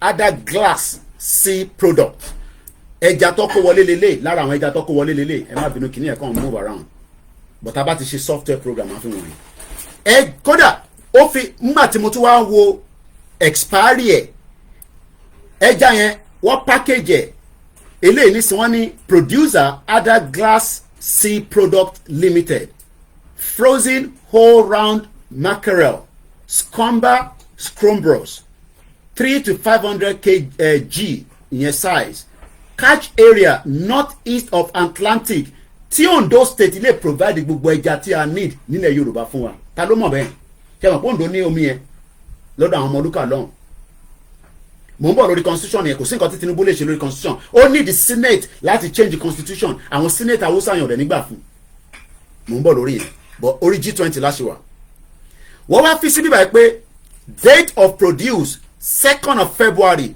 2022 ó dẹ̀ máa expire ní 2nd of August 2023 that means pé ẹja yẹn wọ́n dẹ̀ ní keep always frozen at -18 or lower United Kingdom Northern Ireland àwọn tó ń ṣe business yìí is a small family so what is really wrong with us as a country no tálàṣẹ gangan náà mò ń bọ̀ níbẹ̀ yẹn so that is why I'm saying enough of say in Yoruba land ó wá ń kó ẹja Titus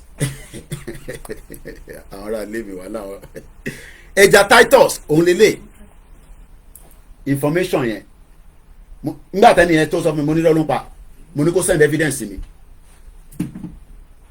mo mọ̀ pé ẹ̀ ń ṣe ẹja àrọ̀ tó máa ń jẹ ní Nàìjíríà wọ́n máa ní kẹ́ lọ ṣe wọ́n ní their audience to enjoy swimming in the water of the sea mo kí gbogbo yín lẹ́ẹ̀kan sí ẹ jẹ́ ká padà sórí G20 ibẹ̀ la wà nísìn prime minister tiwa ó lè ti gbéra nísìn but ìgbà tí wọ́n ń sọ news láàárọ̀ yìí wọ́n ti stop over ní ṣe wá mọ̀ pé prime minister wa ọmọ Indian heritage ni background òun dẹ̀ ni the first prime minister nílùú yìí tó máa jẹ prime minister in that as India wọ́n máa ń sọ pé Indian was British colony nígbà kan though àwọn kan wọ́n sọ pé there is a kind of Mr. Lai Pomo is from the north side major move and market to Jebu before distribution. I'm not gonna argue with you whoever is saying whatever intẹ́yìn sọ nìyẹn àpapá lèmi ń dis pẹ̀lú so intẹ́yìn sọ mo ò níwọ̀ kó pọ̀ mọ́ wá láti north majority pọ̀ mọ́ tẹ̀ ń jẹ ní Nàìjíríà Sudan ló ti ń kó wá ẹ̀ ń sọ pé pọ̀ mọ́ wá láti north ṣé gbogbo pọ̀ mọ́ tẹ̀ ń jẹ ní north ló ti wá ni èmi sọ fún yín pé àwọn tó ń gbà jáde ní àpapá lèmi sọ fún yín yẹbi mo fún yín ní evidence ẹja nísìn ẹ lọ Google orúkọ company yẹn ń jẹ́ C Ada Glass ARDGLASS 1986 ni company yẹn register ni company now ní UK 1986 is a family business 1986 so tabajoko taba ń sọ̀rọ̀ níbí báyìí à ń sọ mo ò níwọ̀ gbé pọ̀mọ́ wá láti north but pọ̀mọ́ tẹ̀ ń jẹ kò wà enough Sudan lọ ti import ẹ̀ wọ kí ni wọ́n import wọ Nàìjíríà so I'm not gonna argue ẹ ká focus lórí G20 so ẹni tó bá ní I go explain fire problem tí ní ẹ̀ ń ṣe problem tí ní because understanding yìí nílé ìyẹn kò ń ṣe ènìyàn kan rọ́ṣẹ́ visa fún ló lọ sí Sri Lanka kí ló ń wá ní Sri Lanka ó fẹ́ lọ Germany wọ́n kọ́kọ́ jù lọ sí Sri Lanka kò make sense. Let's come back to the G20. Bola Tinubu, the president of the Federal Republic of Nigeria, has arrived at the G20. What is the agenda and what are going to be the meeting in the G20? Kí ni agenda? Kí ni agenda G20? Àti Tinubu tó ti sọ pé yes. Òun bring the investors wá we expect him to do so that's the job of a president láti lọ wá investors wá sí ìlú láti keep ìlú yẹn kó sì lè máa float. Throughout the year, meetings take place in various cities of the host countries on a range of sectors. 3 things ni wọ́n sọ̀rọ̀ níbí báyìí. Those 3 things Nigeria has not been able títí di wákàtí tó bá jẹ́ pé ó ń work lóòótọ́ bóyá Nigeria ò bá ti jẹ́ member G20. Health, tourism àti finance. Those 3 things we failed as a country to keep it flow. Health, mo dárúkọ pé Akeredolu lò 3 months ó lọ ṣe nǹkan pè ní medical tourism ní Germany. Kò lè dúró sí Nàìjíríà torí pé Nàìjíríà ò ní n tó lè fi treat ẹ̀. Tourism, kí lẹ feel pé ilẹ̀ Yorùbá àwọn kan máa ní àwọn tourist access, a ní omi gbóná níbì kan, a ní Abẹ́òkúta Olúmọ̀rọ̀, a ní oríṣiríṣi mountain. Kí ló dé tí ẹ ṣe rí a lot of tourists tó wá sí Nigeria sílẹ̀ Yorùbá? Because we cannot provide adequate security. Security tí mo mean ó pé oríṣiríṣi. I want to be able to come to Nigeria. Ẹ̀gbọ́n mi níbí báyìí nísìn. Mo fẹ́ lọ sí Ìkòsìgì àbí bẹ́ẹ̀, yeah, I'm sure ẹ ti mọ̀ bí tí mò ń sọ, ibi tó mi gbóná àti omi tútù wà. Tí bá wá débẹ̀, bí bá ṣe land ní airport, mo ò ní security láti lo card mi. Ìyẹn card ti UK fẹ́ mi torí pé àwọn ń gbowó káàkiri nílùú yìí. Adli ló máa ìgbà míì gan ó lè ìkọ̀gòsì ẹ ṣe gan ni. Adli ni a máa fi ní cash nílùú yìí, cash wà á máa wá ìgbà míì ó lè máa ní owó gidi lọ́wọ́ báyìí tó mú dání báyìí. Everything ti wà nínú wallet, everything ti wà nínú card. Ṣé mọ̀ pé tí bá wá sí ìkọ̀gòsì yẹn mo ní lè lo card mi. That means there's no security even for me to come and spend my money. So now, báwo lẹ ṣe fẹ́ kí n jókòó sí UK as a Nigerian citizen? Kí wọ́n sọ fún òyìnbó pé ibi tó ń lọ yẹn má lọ bẹ̀ yẹn, má bọ̀ ní Ìkọ̀gòsì àbí Ìkọ̀gòsì nílùú Èkìtì lọ́nà wàbí, okay? Má bọ̀ níbẹ̀. Opportunity tó máa gbádùn, wọ́n máa ṣe oúnjẹ iyán fún ẹ. Àbọ̀rọ̀ òye nísìn.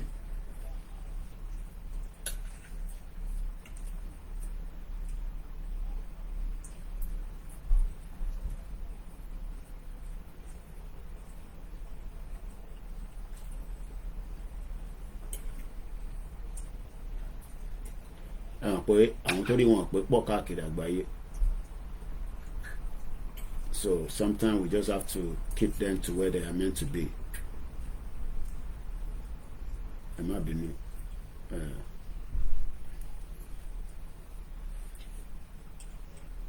Tinubu is not going to divide Nigeria. Tinubu is going to finish his government and he's going to go just like Buhari. And the power will go back to the northern part of Nigeria. Tinubu is not going to divide Nigeria. So if anybody is thinking that, Emuya kúrò ní mind, Ben, I'm a lepogon. So Emma Power travel. So in back to worry not on rien. Now, at the summit, Town Sheloni to Marper in India, a joint declaration will be released. And here is what it might be on the agenda and what the meeting have yielded so far. This is the latest coming out of the G20. No, ma call mute one. At least be jolly for ráyè sọ̀rọ̀ ni. No, about the mute one. I come and go. Do bad if it go. Hello. Heads of state and leaders from 19 countries and the European Union, plus our own president, Totidebe Bola Ahmed Tinubu, will meet in New Delhi from tomorrow and on the 10th for the G20 summit. Why did Nigeria fail in that two sector? Because those two sector, a mọ̀ pé ní north wọ́n níbi tí wọ́n lè fi ṣe tourism, nílẹ̀ Igbo ó wà, nílẹ̀ Yorùbá ó wà, ní Middle Belt ó wà. Kí ló dé tá ṣe fail for 24 years?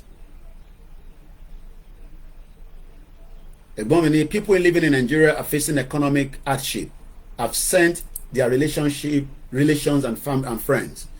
The reason is because all these leaders were never honest from day one. They were not honest with Nigeria, and they were not honest with Nigerians.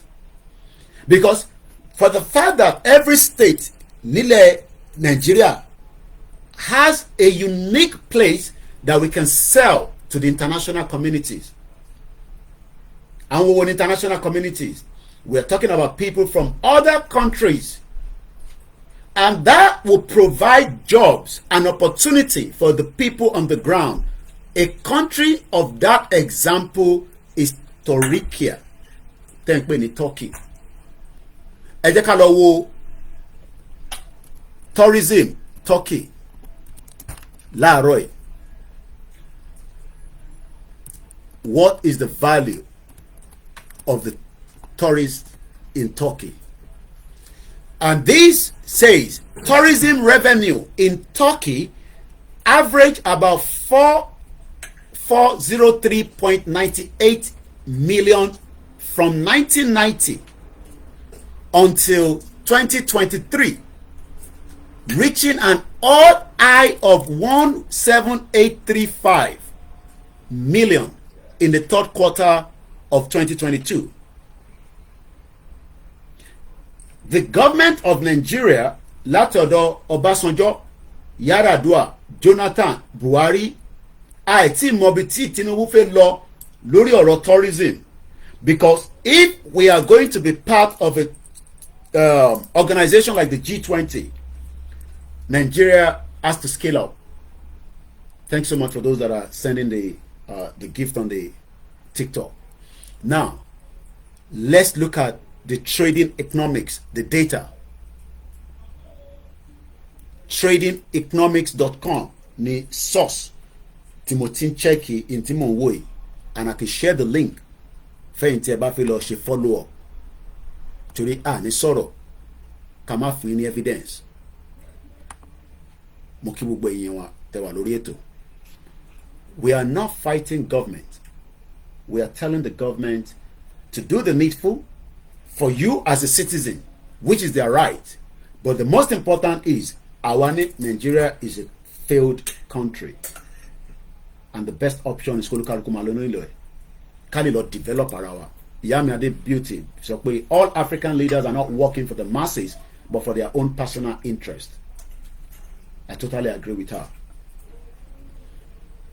Bishop Adesina, any northern transaction will be controlled by our Yoruba national policy. Mr. Peter, the poverty in Nigeria today expired. Food tastes delicious in the zoo. Ikokusi, Eshigoni. Now, let's come to the Turkey tourism again. Can we have breakdown here in the big dollar? Number by figure. Let's go with it. Tourism revenue in Turkey actually rose by 23.1% on the year to $13 billion. Nigeria is losing at least nothing less than $3 billion. Katefisi average and kapebe every year. Lori tourism. The second quarter of 2023, of which 85.5% came from foreign investors. Foreign investors. And 14.5% from the citizen resident abroad. Àwọn ọmọ ìlú wọn tó ń padà wá báwa náà ṣe ń wá sílé. Àwa nìkan là ń wá sí Nàìjíríà torí pé tá bá dé Nàìjíríà pẹ̀lú pounds wa àti dollar wa ó ń fún wa ní better exchange. Mo mọ̀ kí ni value láàárọ̀ ẹ̀. Their Bishop Adesina ma help wa, but mo mọ̀ pé lánàá pound sterling to naira was 1,180. Owó ìlànà sí pounds was 1,180. So tell me about Nigeria, by every 10 pounds is 10,000 naira ní Nigeria plus a little bit. That means pé ó cheaper fún mi láti wá sí Nigeria fún holiday, even though irọ́ là ń pa fúnra wa, because nígbà mi ká bá wá wò nísìn àdìpọ̀ wà cheaper pé kí n lọ sí Italy than kí n wá sí Nigeria. Ọmọ reason why. The reason why it is cheaper for me to go to Italy, torí pé mo ní family kankan níbẹ̀ ju pé hotel tí bá wà wọ́n gbọ́dọ̀ tọ́jú mi, wọ́n gbọ́dọ̀ look after mi, but tí bá wá Nàìjíríà kò kí ń ṣe holiday mọ́, ó ti di pé responsibility ti yín, nítorí pé economic situation Nàìjíríà tí wọ́n resolve, àwa la máa wá gbé burden yẹn for the 10 days. That means pé kò ń ṣe holiday la wá ṣe, stress la tún wá ṣe. Though a máa ń gbádùn ẹ̀ torí pé kò síbi tíyàn bá lọ tó bá wá sí ilé wàá yọ̀ mọ́ àwọn èèyàn máa sọ̀rọ̀ àárọ̀ tẹ́ pé wàá ti jí lọ síbi iṣẹ́ wàá wá jókòó sínú ilé, ó dẹ̀ pé àwọn tó wà nílé ò níṣẹ́, at least quote and unquote some of you ẹ wá bá wa ṣeré, inú ẹ̀ náà la máa já biscuit, ajá ilé ara àwọn tó fẹ́ ra ọtí tọmọ tí mu wọn ni ó yá ẹ lọ ra bíyà wá, àwa dàbí pé à ń enjoy, but in reality it's not enjoyment.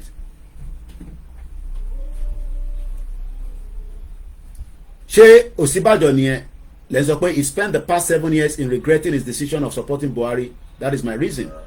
I don't know what mo morúkọ ní tẹ́ǹsán yẹn ẹ forúkọ ẹ̀ síbẹ̀. So àwa tí a wà labroad, we expect àwọn òyìnbó, I'm not talking about òyìnbó British nìkan, òyìnbó European Union, òyìnbó Eastern Europe, àwọn Russia wọ́n ṣeré lọ sí Turkey ju kí ló dálẹ̀ lọ.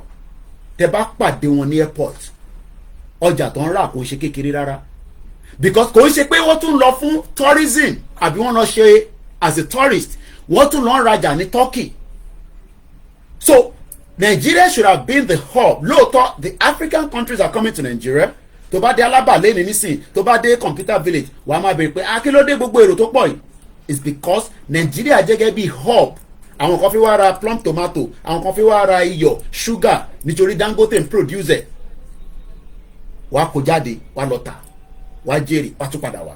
But a sọ pé even within Africa, I ti ní a lot of àwọn tó ń wá, kàmáì tí wàá sọ ní Europe. Number one, ní facility tí ó lè contain the kind of traffic for tourism. Okay, ṣé Ondo airport ṣó lè ṣiṣẹ́ láti allow the kind of crowd tó máa wá láti ta? Kò ń ṣe pé wọ́n lè ṣe gbogbo kìíní. But when we are in a country where tá bá ń sọ pé direction báyìí, àwọn náà ta sọ pé báyìí, olúkálukú wá ń lé president tó máa ṣe sọ́dọ̀ tiẹ̀. Expectation gbogbo ọmọ Yorùbá láàárọ̀ ẹ̀ nísìnyí pé Bọ́lá Tinubu gbọ́dọ̀ roko tó pọ̀ sọ́dọ̀ tiwa, nítorí pé Buhari ránṣẹ́ pé kó lọ ṣe Niger rail line tó cost wa ní $2 billion. O project yẹn ti stall báyìí nísìnyí, kò lọ síwájú kò lọ sẹ́yìn.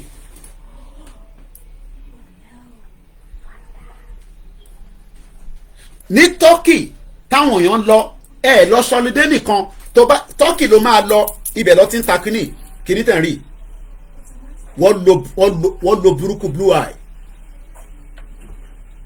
Ìgbà táwọn rà nígbà tèmi lọ bí less than kíní, ó tutù lọ sókè nísìn.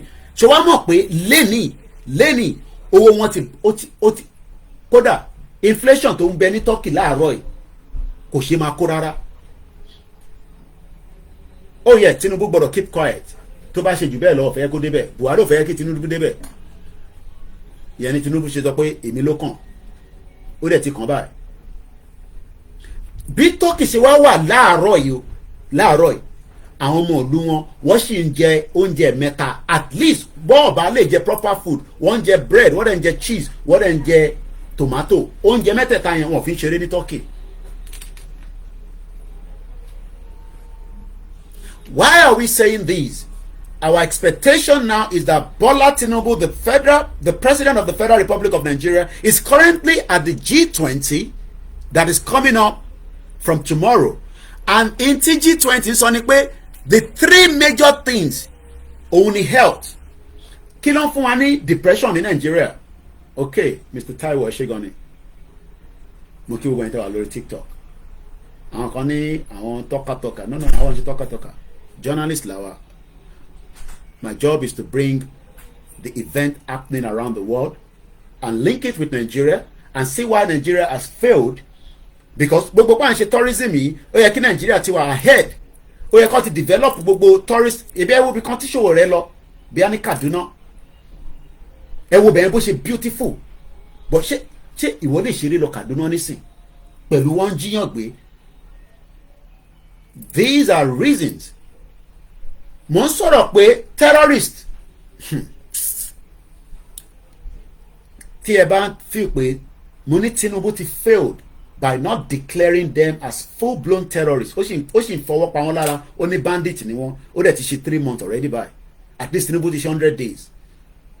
So kò wá honest pé àwọn tí wọ́n ń jíyàn gbé yẹn wọ́n ń ṣe dáràndáràn, they are terrorists. Wọ́n ń pe terrorist kan ní TTP. Ta ló mọ àwọn tó ń pè ní TTP? Ẹni tó bá ń follow international news. Wọ́n ń pe terrorist organization kan ní pé wọ́n ń pè wọ́n ní TTP. Mo fẹ́ mọ̀ bí àwọn èèyàn tó mọ̀ nípa nǹkan tó ń lọ lágbàáyé. Wọ́n ń pe, ẹ má lọ jíwò lórí Google o, wọ́n ń pe terrorist organization kan ní TTP. Gbogbo pọ́ dá wọn sílẹ̀, wọ́n ṣe founded 2007 ni. They are known as Tehreek Taliban Pakistan. Tehreek Taliban Pakistan. They are another deadly terrorist organization. Kí ló ń fa ìjà wọn? Kí ni wọ́n fẹ́ gangan? Kí ni agenda wọn? Kí ni opinion wọn? Kí ni ideology wọn? The Pakistan Taliban, formerly called the Tehreek Taliban Pakistan, is an umbrella organization of the various Islamic armed and militant groups operating along Afghan and Pakistan border.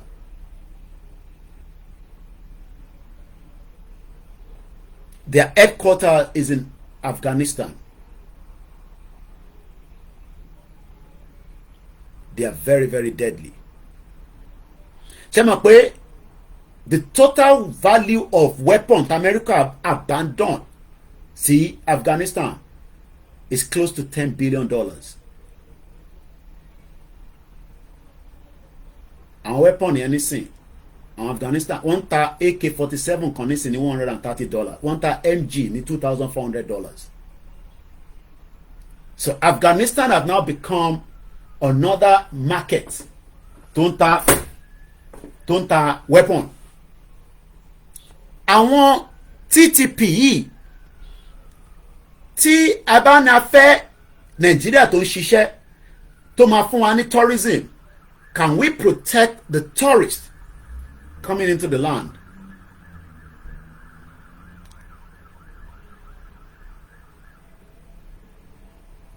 Kí làwọn terrorists máa ń fẹ́? Kí ni agenda wọn? They want to Islamize. That's number one. Wọ́n fẹ́ an Islamic full-blown country. Let me give you, before we go back again to the G20, and then I'll touch again back because I'm running out of time now. The terror attack have spiked in the path of Pakistan, southwestern Balochistan province. Tebango province. And not pé a ṣe program kan ní some years back, they are last year, I can't remember. Àwa náà ní province, gbogbo ilẹ̀ Yorùbá ní province, táwọn kan fi ní nígbà province tiwa kọ́ ló máa jẹ́ headquarter nǹkan gbogbo yẹn can be resolved. Àwọn náà lo province. A region that had hosted the Taliban top leadership prior to the fall of Kabul in 2021.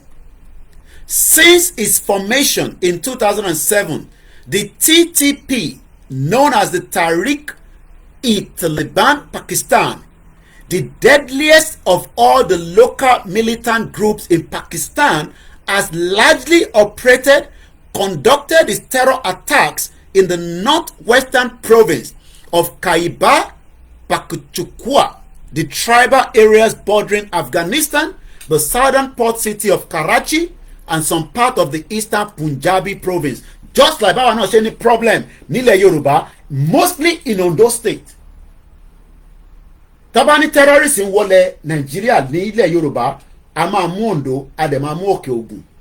Those two regions are prone to terrorists because of the porous border. Ẹ ṣáà gbọ́ tí bá Gani Adams lógún ọ̀fẹ́ o tó sọ ní ìgbà kan pé there's about 500 motorbike full of jihadists. America náà fún wa ní information yẹn.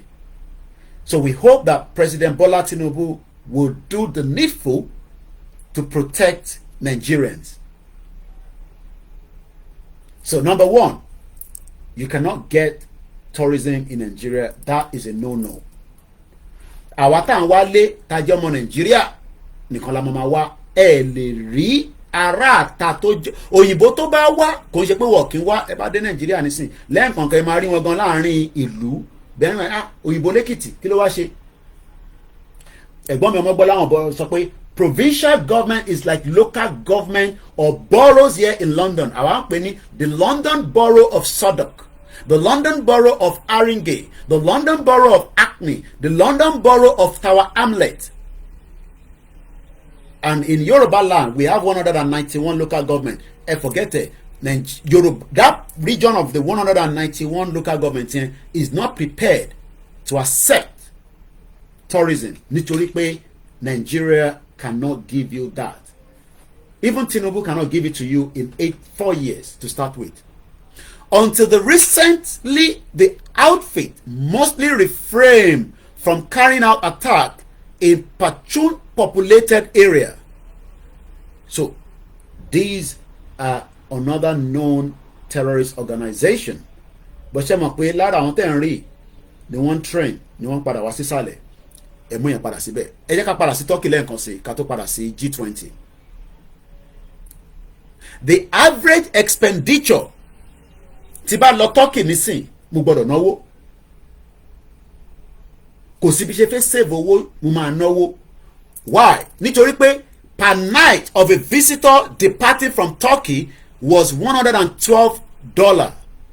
And 70% of the visitors came to Turkey for travel, entertainment, sportivity, cultural activities, while the secondary purpose of visit was visiting relatives and friends by just 19%.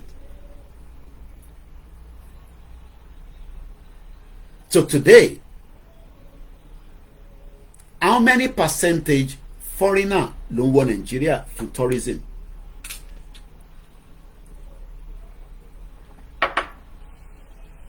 How many? Mo wo ìjà kan bọ̀ ní ọ̀dọ̀ yín ní United Arab Emirates. Bọ̀bọ̀ mo rántí orúkọ ẹ̀. Bọ̀ wọ́n ń ṣe press kìíní wọn lánàá. Wọ́n á ń wo bọ̀bọ̀ yẹn àwọn méjì ọmọ àjà. Wọ́n máa jẹ̀ṣẹ̀ ní UAE ní October 4.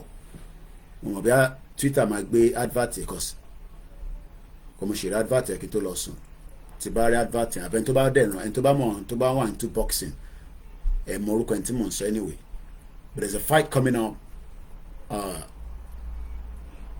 ní Dubai. Ṣé mọ̀ pé Dubai ti ń Tyson Fury àwọn tó mọ̀ nípa ìjà nìyẹn. Mọ̀ pé nítorí kálukú bá mọ̀ ọ̀tọ̀ọ̀tọ̀ ni. So kò ṣe gbogbo nǹkan làwa náà mọ̀.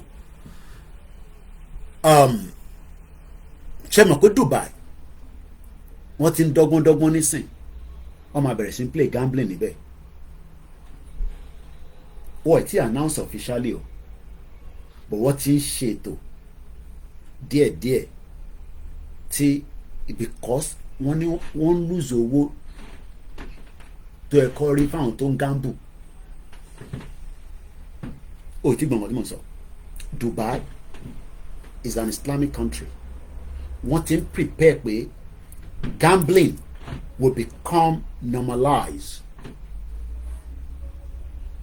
because they are losing billions of dollars. So wọ́n fẹ́ allow kí ló rò pé Saudi Arabia ṣe fẹ́ open up nísìn díẹ̀ ẹ̀yin lẹ́rìn wọn as Islamic country àwọn fẹ́ open up fún tourist kó máa bọ̀ lọ́dọ̀ tiwọn náà kó máa jẹ́ pọ́dọ̀ Turkey nìkan ló ń lọ. They are doing it before but not in a large scale. Information tí mo ṣe ń fún yín is a n bá ti sọ nísìn current one ni. So what am I trying to say is that can Nigeria prove under the leadership of Bola Tinubu ibi ta fẹ́ lò nìyẹn nínú G20 and change Nigeria to the Nigeria of your dream, because I cannot say the Nigeria of my dream. Èmi ò rí dream kankan mọ́ níbẹ̀, but any dream níbẹ̀ is your right. But mo ń bi yín pé can Bola Tinubu, the current president of the Federal Republic of Nigeria, can he give you the kind of Nigeria of your dream? You can now ask yourself, is it going to be in education? Is it going to be in welfare, security? Because gbogbo ẹ̀yin tẹ́ fẹ́ bẹ̀rẹ̀ òwò kékèké, you need a lot of support. Your honey capital, no. I don't know. But for me personally, I don't think he can. Not that we despise him, we don't like him. No, I don't think he can.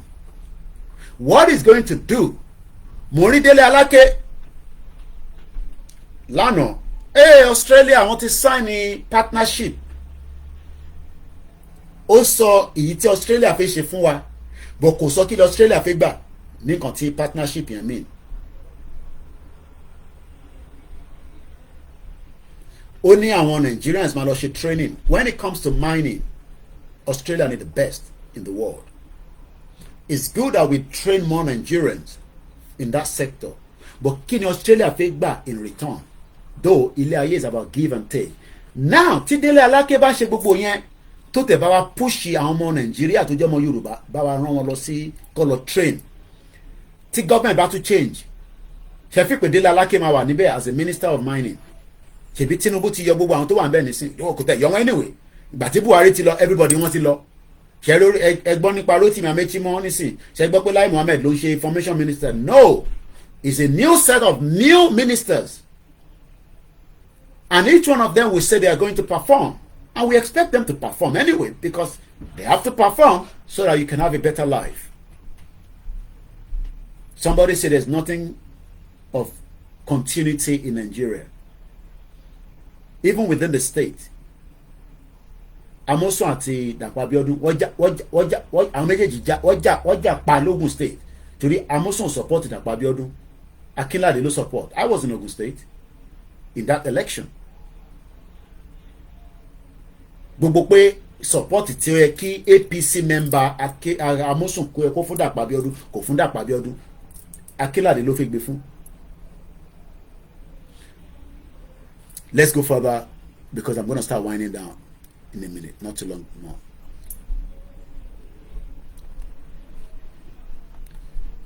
Heads of state, this will mark the end of Indian year-long presidency of the International Forum. The end of such summit must result in a declaration or also what is known as joint communique that must be agreed by all the members. But the reason why they are not going to agree, there's a lot of friction between America and Russia.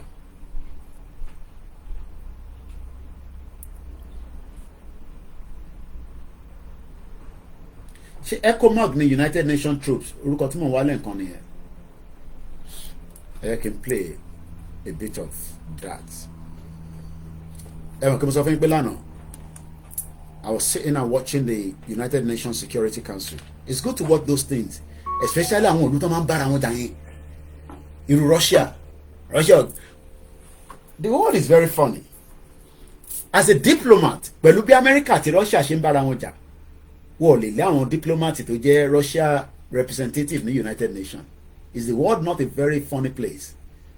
Yàrá America àti Russia ọ̀tá gidi ni wọ́n lọ́wọ́lọ́wọ́ ẹ̀, but láàrin méjì wọ́n sì ń ṣe business. China àti America, Chinese government sọ fún ẹni sí gbogbo staff àwọn ní government owó gbọ́dọ̀ lo iPhone. What a very interesting world we are living. The world is very, very interesting. So lánàá mo ń wo the United Nations Security Council. Albania are doing great. You're probably doing better than you think you are. discussions. The machine Kí ló dé tí kò gbé mi lọ síbẹ̀ direct? like this. At the core of the because they don't have app. Oh, cut the video yẹn ni. Kí ló dé tó cut ẹ̀? Tó wá gbé mi lọ straight sí very, very interesting times ahead. The world is beautiful place. Okay, United Nation peacekeeping. Àwọn olórúkọ tí mo wá látẹ̀ǹkan nìyẹn. Peacekeeping. Wọ́n pọ̀ káàkiri. Ìlú kọ̀ọ̀kan ló máa ń fún wọn ní. The Security Council will now begin its consideration of item 2 of the agenda. I now give the floor to Mr. Chonkelakwa. So, Thank you, Mr. President. I welcome this opportunity to brief the security. when you see this, all this sitting, ọ̀tá láàrin gbogbo wọn wọ́n jọ wà ń bẹ̀, but wọ́n sì gbọ́dọ̀ jọ jókòó. Now, expectation wa ni pé èmi ò tí mọ̀ kí ló máa jáde in the communique. By Sunday or Monday, I'll be able to come back and give you the update on that. But I'm just preparing our mind that Tinubu is looking for every means pé kí Nigeria lè jẹ́ a country for investors. Ó ti bá àwọn Indian kan sọ̀rọ̀, àwọn billionaires wọn. There's nothing wrong in that. Ó ti sign àwọn deal kankan. It's good for Nigerians as long as you'll be able to get a job. But what we can continue to say is that all these is a temporary measure, going to last for a very long time. What is going to happen at the 2023 G20 summit? Kí ló fẹ́ ṣẹlẹ̀ gangan níbẹ̀? And kí ni agenda? No concrete agenda, torí pé the world is divided. Chinese premier kò lọ sí India. Wọ́n ní ìbọ̀ tó lọ sí South Africa fún BRICS. Kí ló dé tó wá fún ti India? Nítorí pé ìjà wà láàrin India àti China. There's a friction, especially within the borders as well. So it's not attending. But there's no concrete agenda is mentioned at the outset of the G20 summit. But based on the theme this year, èdè wọn lọ́kọ́kọ́ fi kọ́ Vasudevaya Kutumbakam, which means one earth, ayé kan, one family, one future. India has put the focus on sustainability as a core issue. Then, Mr. Victor, the country needs to be secure before we can talk about bringing any investors. But Tinubu thinks that he can convince investors. But look, am I worried? Sharing protection, what they would do, which they can do. The government will say, as an example, I don't know, I'm just giving an example now. Indian firm, tó bá fi wá ṣiṣẹ́ ní Nigeria, àkó as many securities síbẹ̀. Kódà bọ́mọ Nigeria kan bá ṣe nonsense ẹ̀yìn ìbọn kẹ pàdánù. Àwọn staff wọn máa gbé within ibẹ̀. Kódà wọ́n lè ṣe plane tó wọ́n máa land síbẹ̀ gan tó wọ́n máa take off. But that is not a true picture of the security of a state or of a country. So Tinubu is looking for a lot of investors and probably to be a member of the G20. So one earth, one family, one future. A recent statement from the White House, ilé agbára, kò ṣe White House ti sọ̀lọ̀. White House là ń lọ ilé funfun kẹ́lẹ́lẹ́ ìyẹn kọ́ ni mò ń sọ White House America bẹ́ẹ̀ sọ Bàbá Èkìtì ní Ìkẹjà America Ìkẹjà kọ́ ni o America ti tòkè lọ́hùn. A recent statement from the White House also said that the G20 partners tí Russia wà níbẹ̀ àti America táàrin wọn dánmọ́rán rárá títí di wákàtí will discuss a range of joint efforts to tackle global issues. Kí ni global issues? Ààrẹ náà nílé tá à ń discuss yìí. Kò ń ṣe Yorùbá nìkan ló fẹ́ lọ. Ara global issue náà lélẹ̀. Including on the clean energy transition and combating. I'll bring this program down at exactly 10:30 so that I have half an hour to prepare for the Star Radio.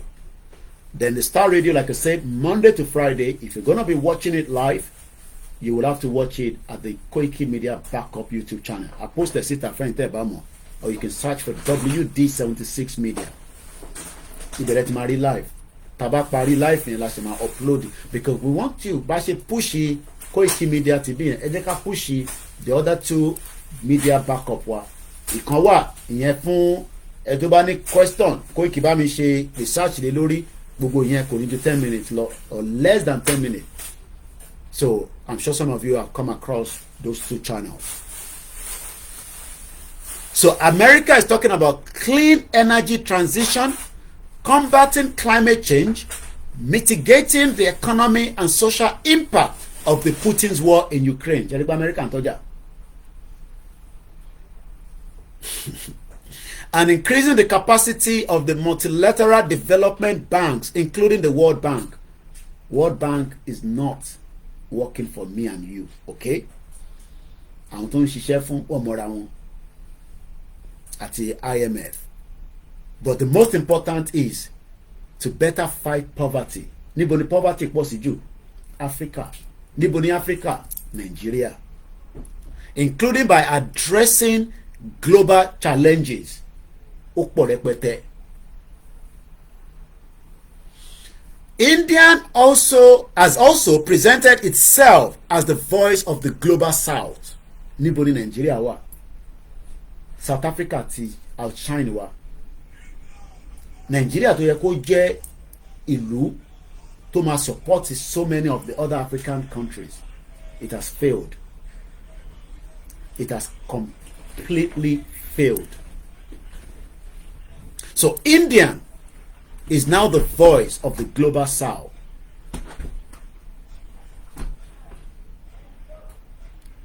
Prayer will not solve our problem, but it will reduce certain things from the spiritual realm.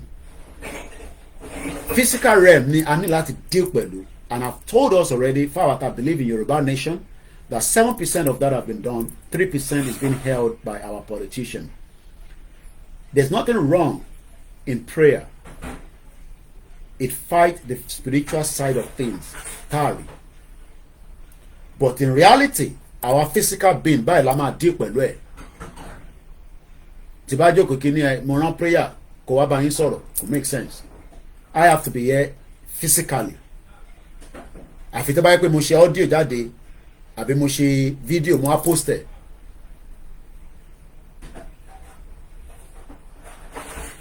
No, nobody's going to die.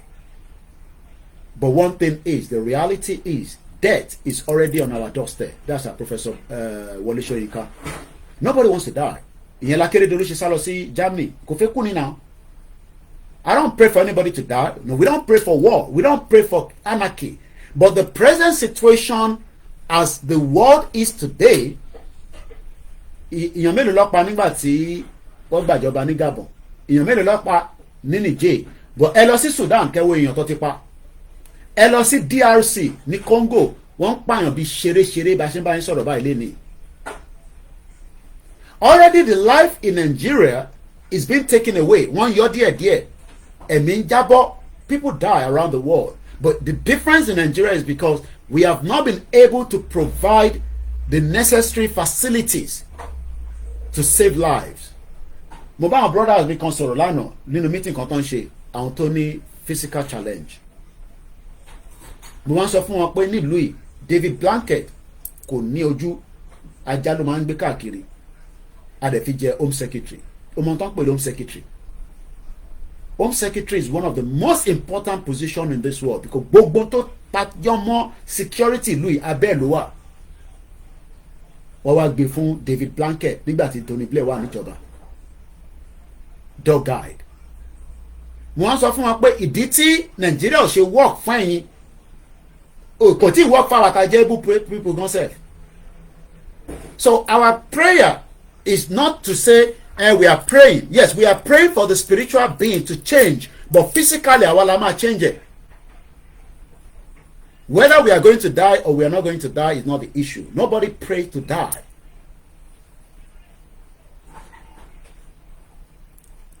So, as we're wrapping up in just 9 minutes, India ó ti lọ gan. Ṣé mọ̀ pé India lọ́wọ́lọ́wọ́ báyìí, UK is getting concerned, European country is getting concerned torí pé India economy is booming. India náà dẹ̀ nídi Nigeria torí pé a ní natural resources tó pọ̀. So Bola Tinubu will be able to sign anything just to prove to Nigerians that òun fẹ́ ṣiṣẹ́ fún yín. Bàbá wa kan sọ lẹ́ǹkan pé Bola Tinubu will be able to change the 1999 constitution. Ẹ tutù ẹ̀ dànù, kò sí nǹkan kan tó gbẹ bẹ́ẹ̀. The president cannot change the constitution. Àfi tí military bá gbàjọba. Bola Ahmed Tinubu cannot change the 1999 constitution tó gbé wọlé. That will be debated and deliberated in Senate and the House of Rep, l'Abuja. Even if his party, tó jẹ́ party tiẹ̀, loyalty yẹn tí wọ́n fún tó fi débẹ̀ was not 100%.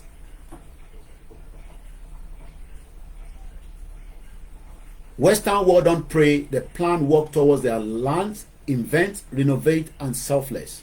You're right, I totally agree. But spiritually, in our belief here, we must pray for so many things so that we can survive. And like I said, there's nothing wrong in prayer. It is just that it changed only the spiritual realm, but the physical part. Akeredolu ṣe jókòó sí Nàìjíríà kó ní kó máa ṣàdúrà fún un. Kí ló tó sá lọ sí? Because ọ̀rọ̀ mẹ́ta tí mò ń sọ lónìí náà nìyẹn, G20, Akeredolu àti Yoruba Nation. So tí bá ń dárúkọ Akeredolu lẹ́yìn all the time, kẹ́ máa wọn dákọ̀ kí ló dé tí bọ̀bọ̀ ètò ńlá rẹ̀ it's because it's part of my topic today. Akeredolu ṣe jókòó pé ẹ máa ṣàdúrà fún mi, ẹ̀yin sẹ̀lẹ̀, ẹ̀yin KICC, ẹ̀yin Catholic, gbogbo àwọn àfà, gbogbo babaláwo. No, ó ní láti lọ ṣe àyẹ̀wò sí nǹkan tó ń ṣe. Tọ́ba tẹ̀ wọ́n á máa fi àdúrà ràn lọ́wọ́, ìyẹn á wá fi clear the spiritual side of things pé tó bá yẹ pé wọ́n rán ara wa ni gbogbo ibi tára yẹn bá wà ẹ jẹ́ kó dúró síbẹ̀, but wá kọ́ má ṣe máa treat ẹ̀. Tinubu doesn't control the military, the mineral resources and the finance. The European country controls them. Àwọn èèyàn ní believe yẹn anyway. Mo á kí gbogbo alẹ́ nǹkan sí. I'll be on again at 11 o'clock, but not on the Koikimedia. It would have to be on the backup channel. But we are grateful once again fún gbogbo ẹ̀yin tí ẹ ṣe ń tẹ̀lé wa lórí Koikimedia channel.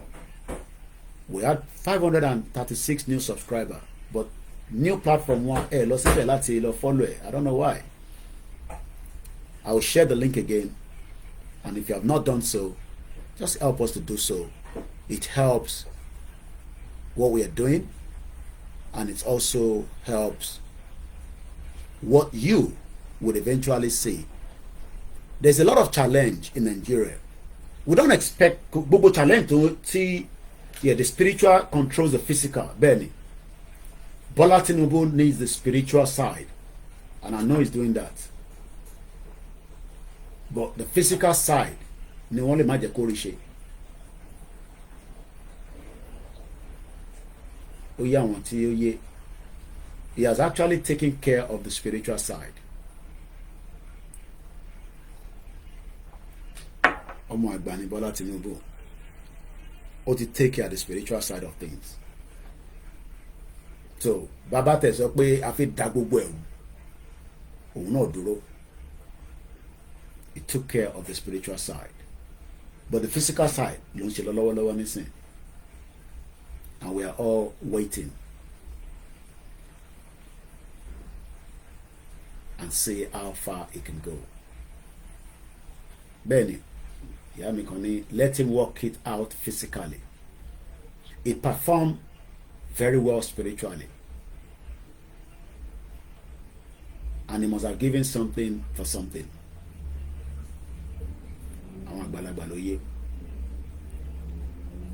That was his dream and his ambition to be the president.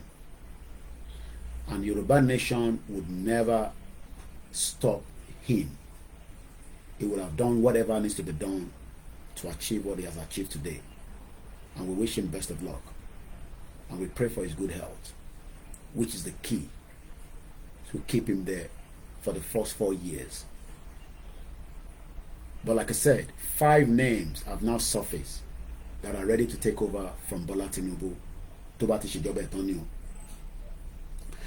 There cannot be a military coup anymore for now. But there was a lot of push for that. But the spiritual side also work on Bola Tinubu. I'm not going to go into too much details. But like I said, let's wait and see how things will unfold. Yoruba, everybody will have to tighten our seat belts. Bola Tinubu mọ̀ pé Buhari damage in Nigeria. Maybe that was not their plan. Kò yẹ kó damage ẹ̀tọ́ yìí, kí ló dé? But now he can see it clearly. He wants to revive it, but I don't think he can. Nigeria is a Titanic that has sunk. But the government will continue to operate until everything fall apart. Nigeria will fall apart. How soon, how quick, we don't know. Peter Obi and Atiku have lost out completely. There's nothing they can do. Supreme Court will not change the narrative. But we don't know what is going to happen. All I can say to us is there hasn't been much of attack right now. Take note of that. After 60 days, the Supreme Court need to make decision. We hope the attack will not be increased again. I don't know who's going to be behind it. I'm talking about the terrorism attack. Every people were quiet there. Let me just tell you. Boba Shiman Botele, what is Gion Nibi, what is being alone. People were all there. I hope after 60 days, it doesn't come back. Mo dúpẹ́ lọ́wọ́ gbogbo yín olólùfẹ́ wa. Mo kẹ́yìn Mùsùlùmí dáadáa pé akọ́lá Jímọ̀ Ọlọ́run bẹ̀rẹ̀ Èdùmàrè.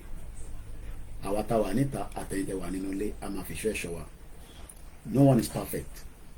We are not saying we are perfect, but we want Yoruba nation and we can make things work. But if you say you want Nigeria, you would have to fasten your seatbelt. Mo rí àwọn ọmọ Igbo kan lánàá. Fídíò yẹn ni máa share sórí platform fẹ́yìn tí ẹ bá fẹ́ lọ bá wa follow W76 media tí mo sọ yẹn. Report of a gas leakage wọ́n dẹ̀ ń gbọ́n èmi ò tẹ́ mọ̀ kó bí kíni ẹ̀ ṣe máa ń rí nìyẹn ní Enugu state. Fídíò yẹn máa share nísìn tẹ́ bá ti wá wò tán ẹ follow page yẹn. Poverty in Nigeria gone.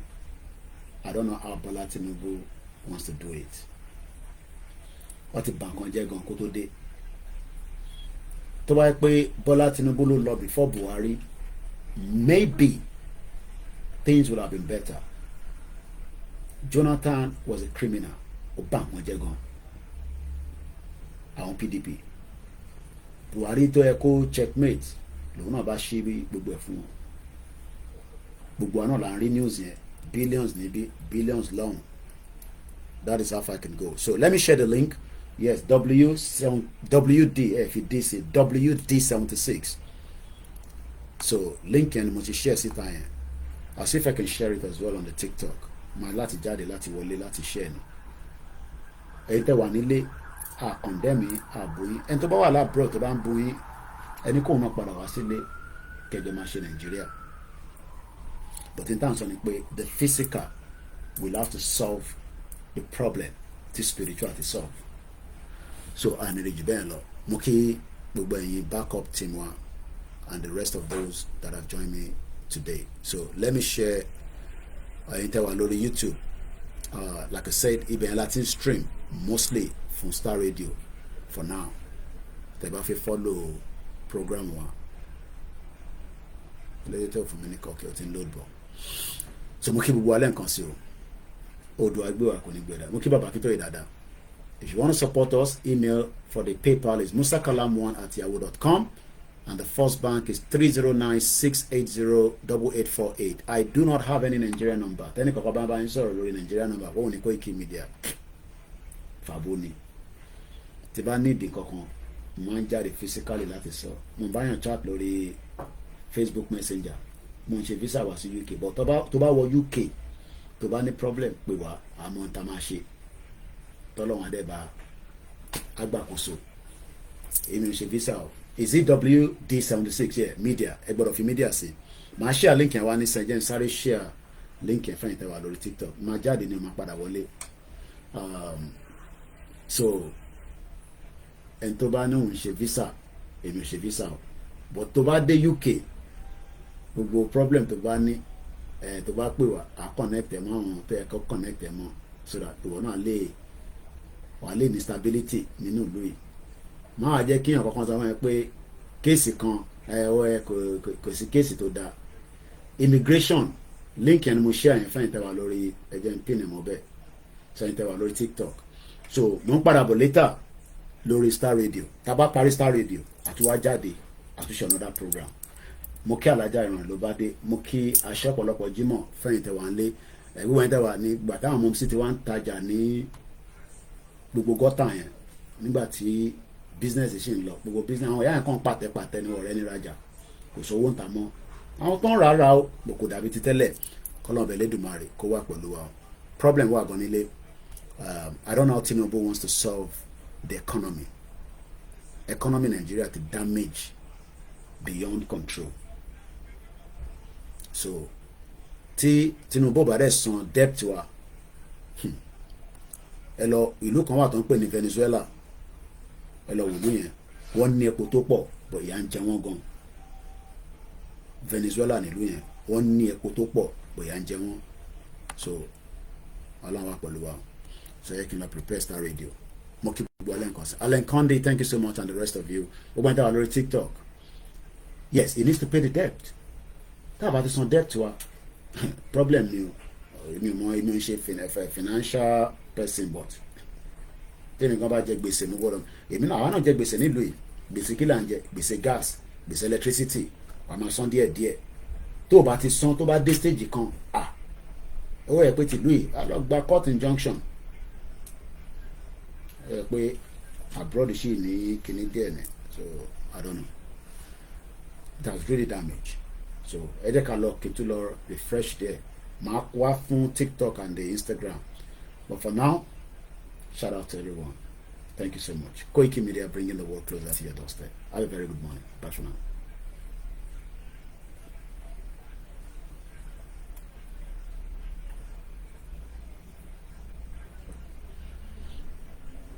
Mo kí ẹ̀yin tẹ́wà lórí Mixlr aláwọ̀ bàbá àti comment plan B. Kò ní bàjẹ́ fún ẹ. Bye for now.